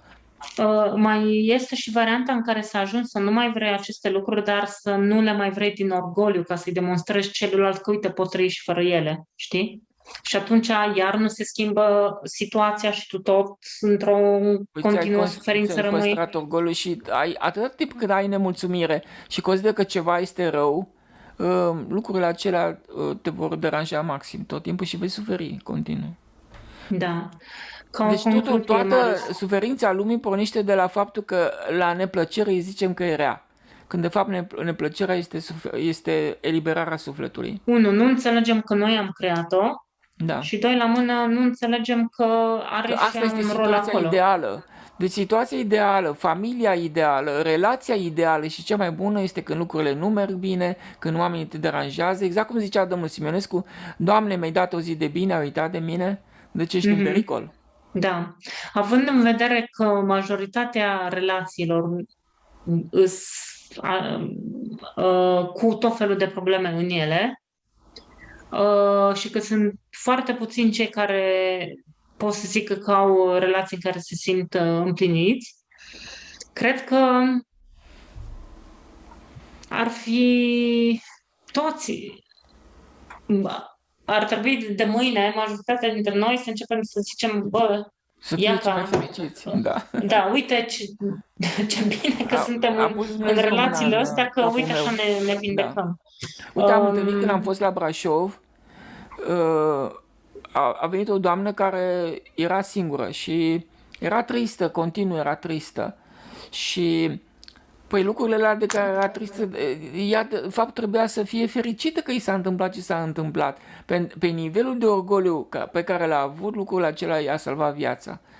Da. E totuși foarte greu să facem lucrul ăsta pentru că noi nu, totuși nu înțelegem că percepția noastră face diferența. Adică nu situația e cea care îți aduce suferință, ci modul cum percepi tu situația. Așa că dacă tu o percepi ca negativă, îți aduce suferință, dacă o percepi ca fiind ceea ce ai tu nevoie pentru sufletul tău, pentru curățirea lui, pentru evoluția lui, pentru mai știu eu ce, scăderea ego-ului și așa mai departe, atunci se schimbă într-un mod benefic și plăcut. Și cum altfel ar fi fost cei care au suferit, au trecut prin chestii, chinuri inimaginabile prin închisori, sub tot felul de persecuții, și în interiorul lor au reușit să schimbe percepția față de situația în care se aflau. Și nu numai că unii dintre ei au ajuns la desăvârșire sufletească sau foarte aproape de ea,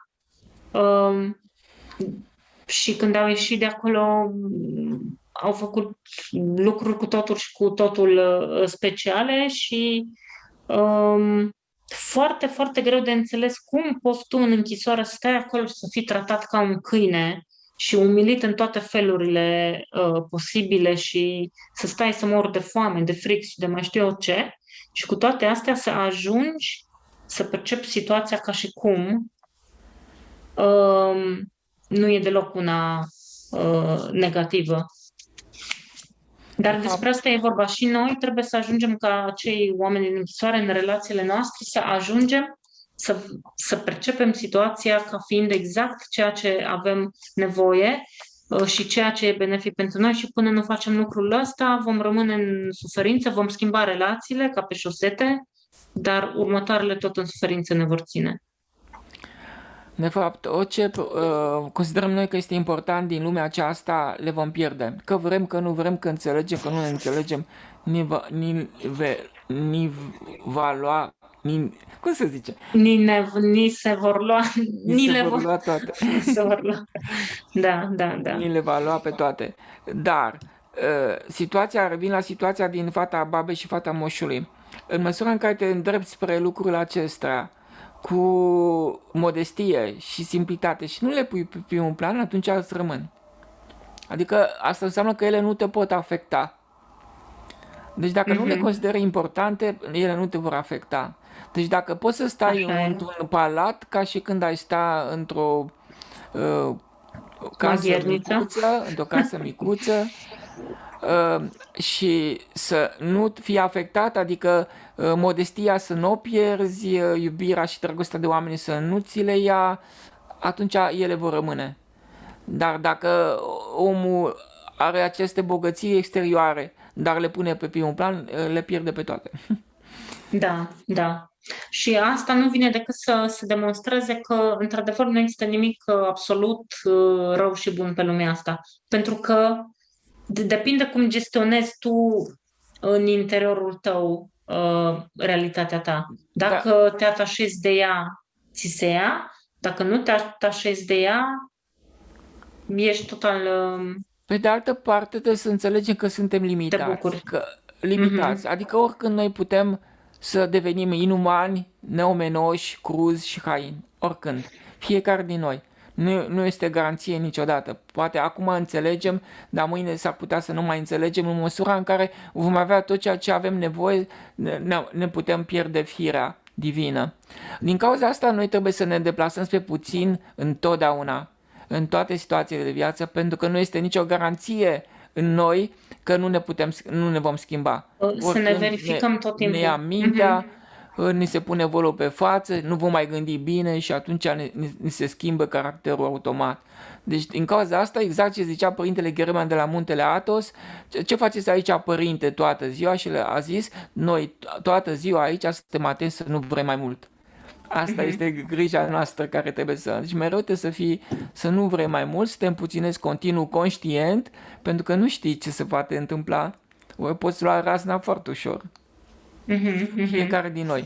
Nu garantăm nu putem garanta pe noi deloc. Firea umană este duplicitară, este vulnerabilă în domeniul acesta.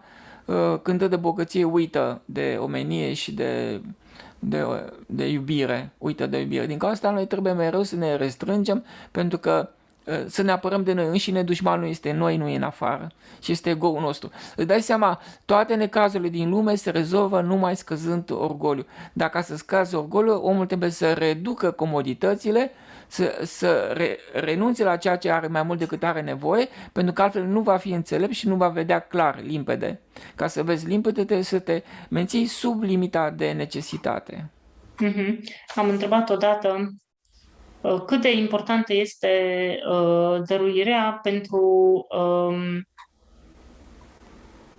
evoluția conștiinței, nivelul de conștiință.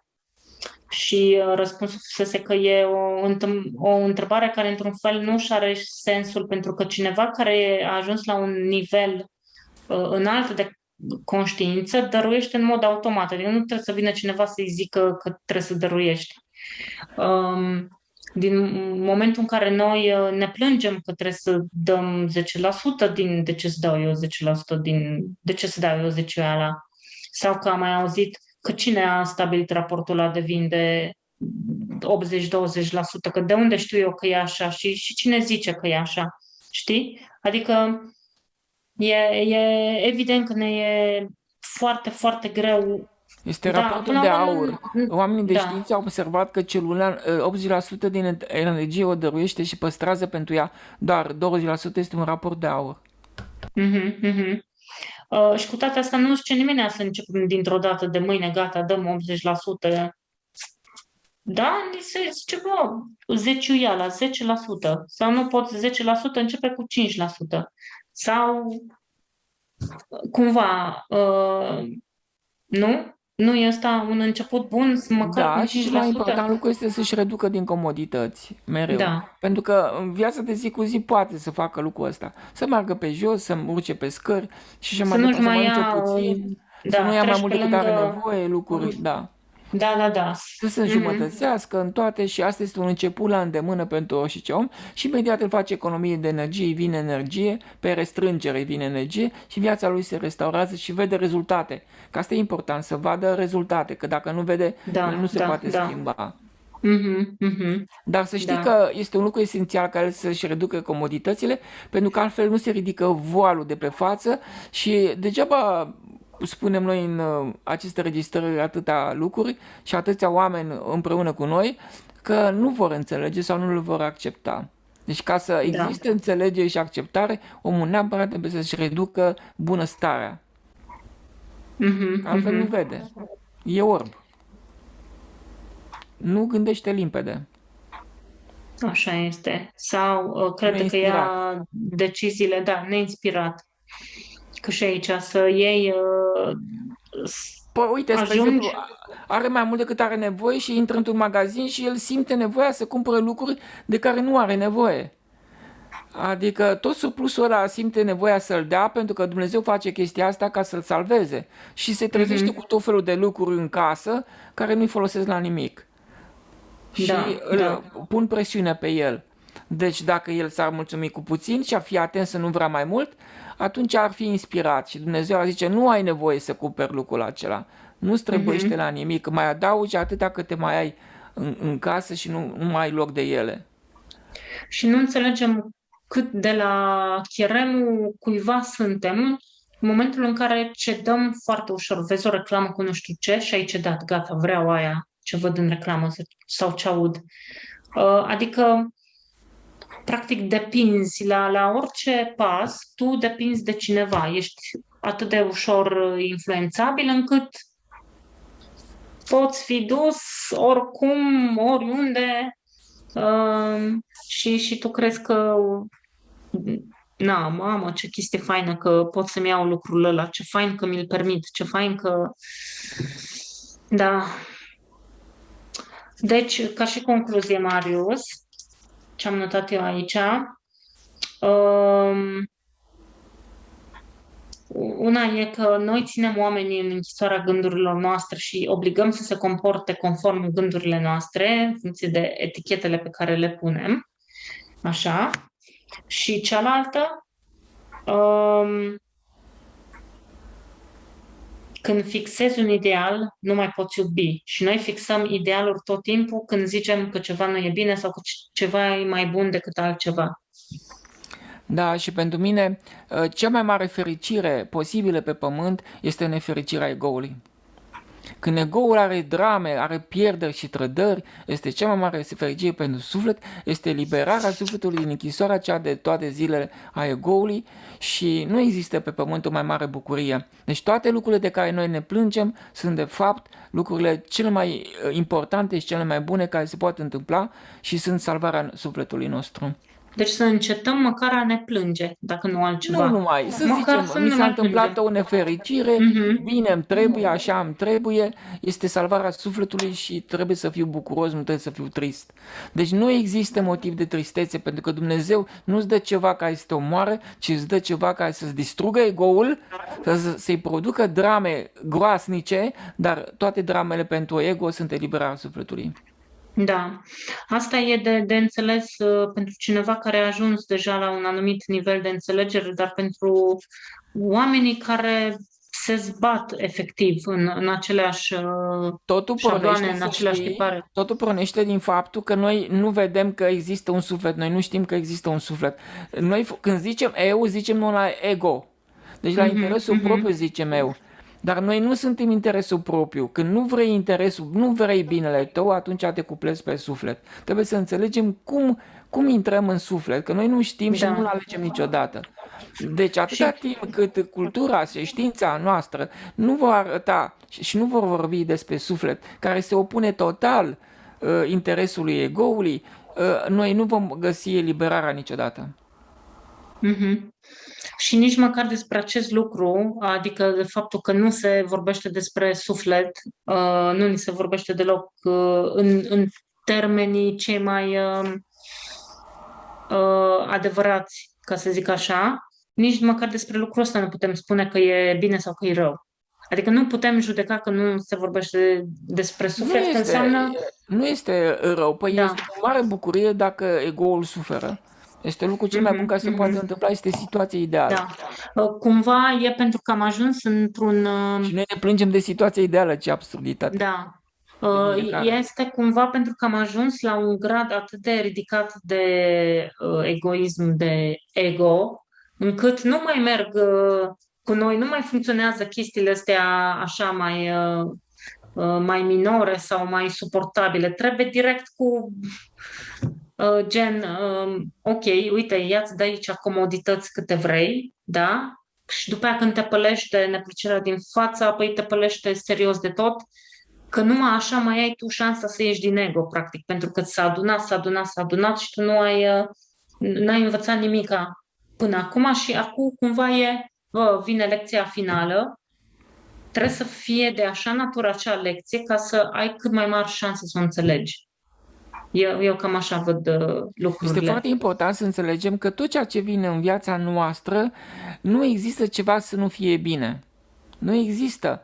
Deci totul Mhm. ce vine este lucrul cel mai bun pentru că vine de la Dumnezeu și El le face pe toate perfecte și avem și nevoie. Deci nu ne putem plânge de absolut nimic, nu există comentariu față că Da. cum sunt oamenii, că uite ce mi-au făcut ei, frică nu există, toate lucrurile care le suportăm vin din ego-ul nostru, ți-l Mhm. distruge într-adevăr de nu se vede, dar Da. asta înseamnă eliberare. Așa că Nu să poți să fac o spui la nimic că nu analogie, e bine. da, ca să fac o analogie cu ce am zis mai devreme, să zicem că doi oameni sunt bolnavi și se duc fiecare la doctor. Să zicem că unul are o tumoare și unul are un neg. Uh, Mă rog, nu ești neapărat bolnav dacă ai un neg, dar să zicem, la cel cu negul îi face o mică incizie acolo, îl scoate și asta e și e o nimica toată. La cel cu tumoarea necesită operație, necesită tot felul de tratamente dintre acestea care te fac să te simți rău, necesită tratament pe termen lung, mai necesită nu știu ce, până durerea de după operație și așa mai departe.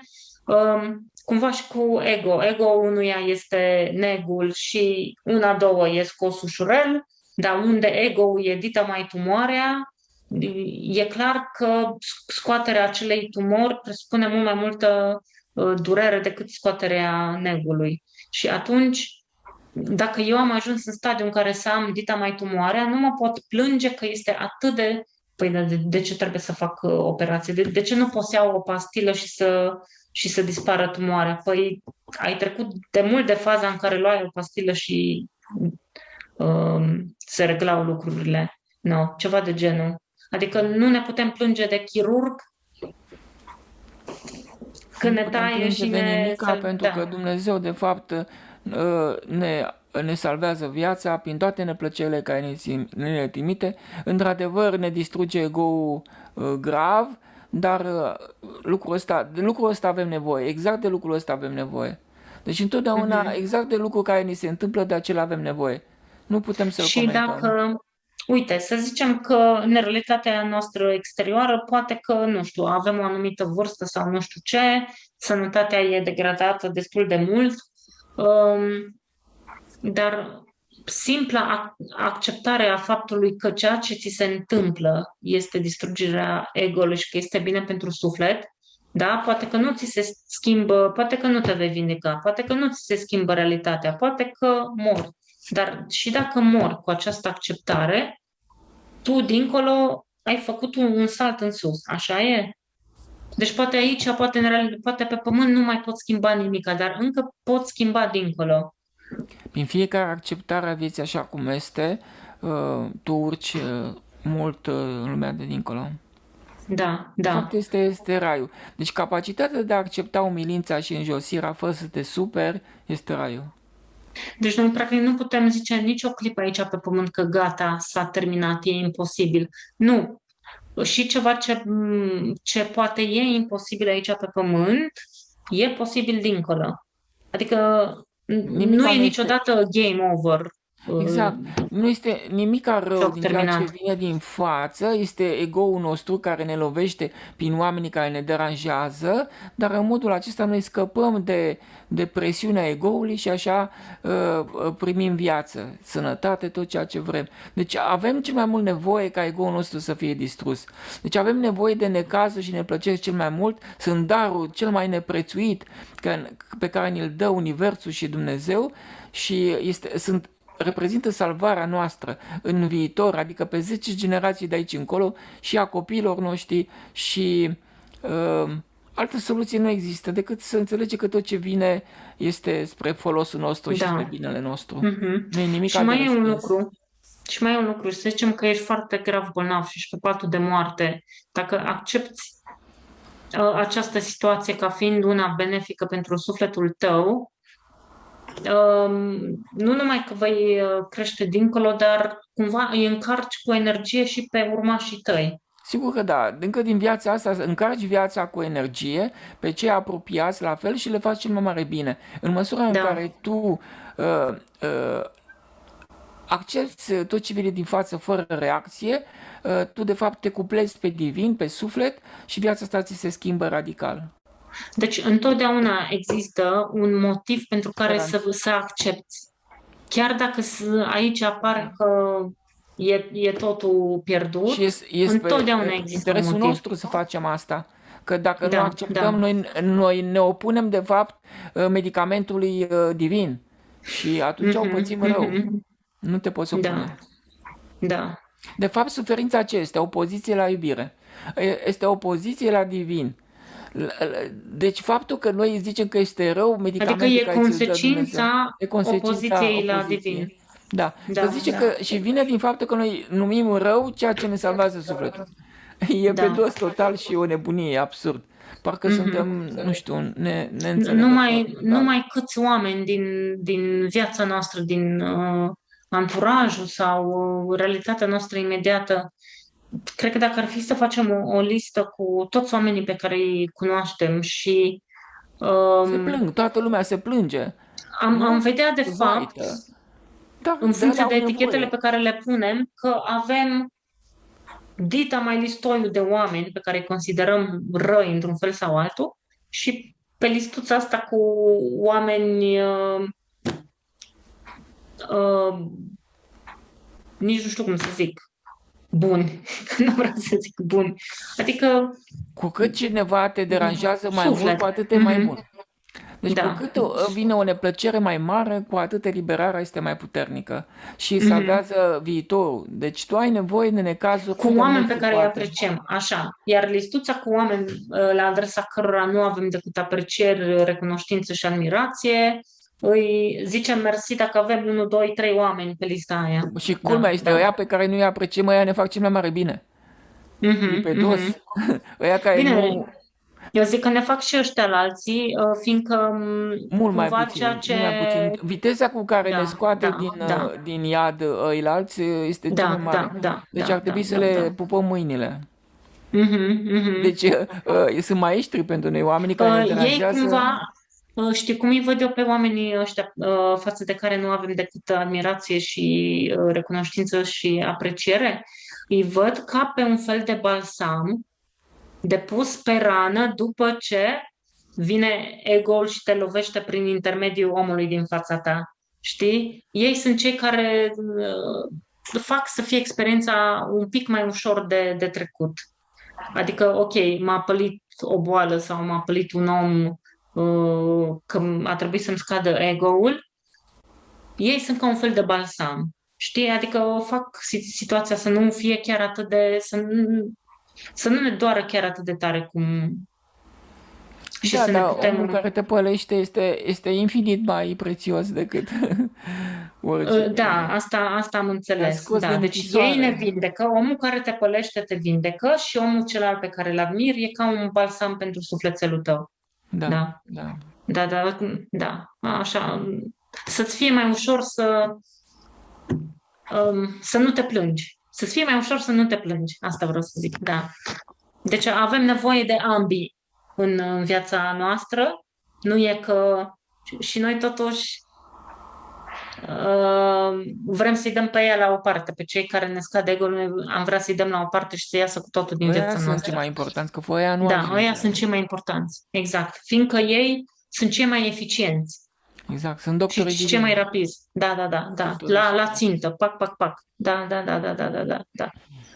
Ne dau un șut în fund ca să mergem mai repede, să creștem mai Da, ei repede. ne aduc speranță, ele ne aduc optimism, bucuria vieții, ei ne salvează din iad, ei ne scot Mhm, din iad. mhm.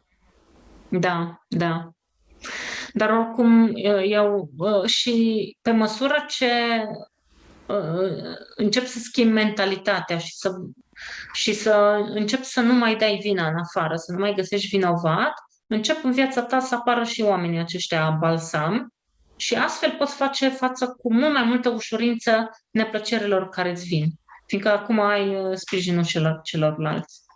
Și asta e o spun din experiență proprie. Acum mi-e mult mai ușor să fac față anumitor situații, fiindcă na, uite, le-am pus etichetă, oameni balsam, dar cred că e una frumoasă.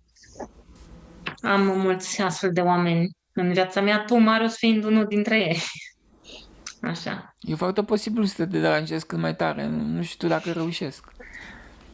Uh, try harder. Da, mai încerc. Bine.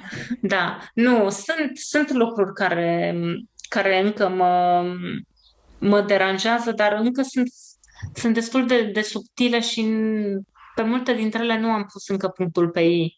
Dar eu sunt sigură că viața îmi va aduce situațiile ca să pot pune punctul pe ei și să le conștientizez și să zic, aha, deci asta mă deranja, asta nu acceptam eu.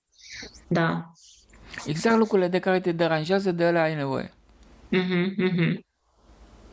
Încă ce vreau eu să zic este că încă mai sunt în faza în care neg că anumite lucruri mă deranjează, da? Deci, sau încerc să le minimizez, să le bag sub preș cumva, să mă fac că nu le văd, să mă fac că nu văd că mă deranjează. Deci încă sunt în faza asta, cum cu multe lucruri.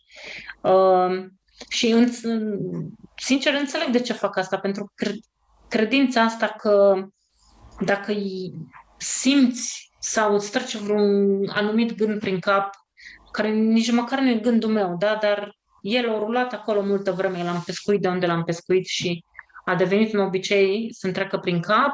În momentul în care am pus eticheta la ceva păcat,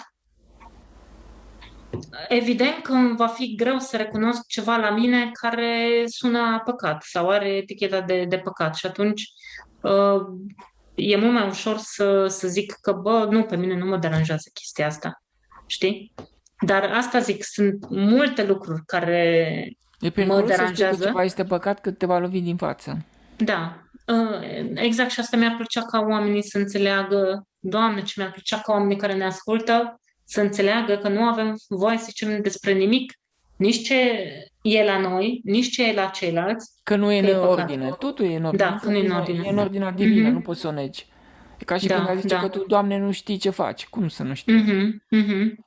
Și tocmai faptul că noi numim anumit lucru păcat, m, face ca acel păcat să se întâmple, să se manifeste în realitatea ta și așa mai departe. Adică tu îl chem la tine exact ceea ce nu-ți dorești.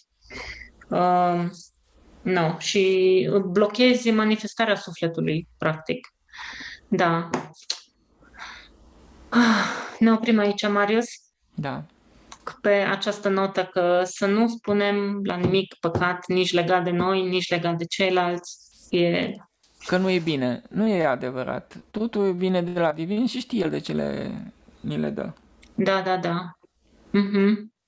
Bun, mulțumesc mult, Și ni le Marius. dă ca să nu le vedem rele. În măsura în care noi nu le mai vedem rele, reactivitatea lor scade. Da. Și Deci depinde dacă de eu... noi. Exact, pentru că dacă ajung la mine să nu mai văd ca păcat fiind, nu știu, un anumit tip de reacție, evident că nici la celălalt nu-l va mai vedea ca păcat, același tip de reacție. Nu mă va mai deranja. Și dacă nu mă deranjează, evident că nu mă mai supăr.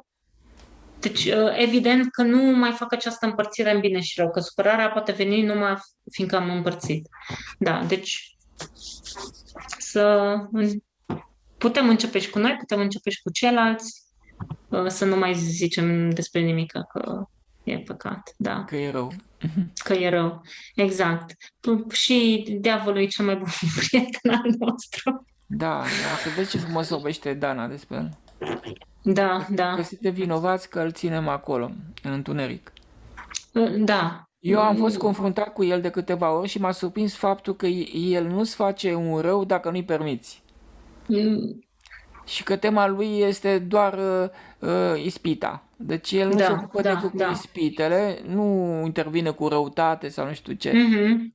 Și dacă El vine să nu te vrei, verifice tot timpul. Da. da, nu vine, Te dar ajută dacă să te verifici. te Ia ajută să să văd. verifici unde te Da, afli, da, da, da, da. sigur. Mhm. Diavolul ca diavol, Uh, dar ce ne facem fără el? Da. Și mai trebuie să înțelegem că frica noastră înseamnă permisiunea lui de Exact. a intra. Deci frica noastră e permisiunea lui. Furia noastră e permisiune pentru el. Invidia noastră e permisiune pentru el. Deci nu că trebuie să zic, da, diavolul te invit în viața mea, nu. Așa. Simplu fapt că eu simt furie e ca și cum îi deschid ușa larg și zic, poftim, ia loc și fă-ți aici reședință pe termen lung. Da, da, da. Ok, acum chiar că ne oprim. Bine. Mulțumesc, Marius, trebuie să închei. Da? Mulțumesc mult. Zi faină, a fost foarte edificatoare discuția. Bine. Ne auzim curând. Te îmbrățișez. Bine. Pa, Pa, pa. pa!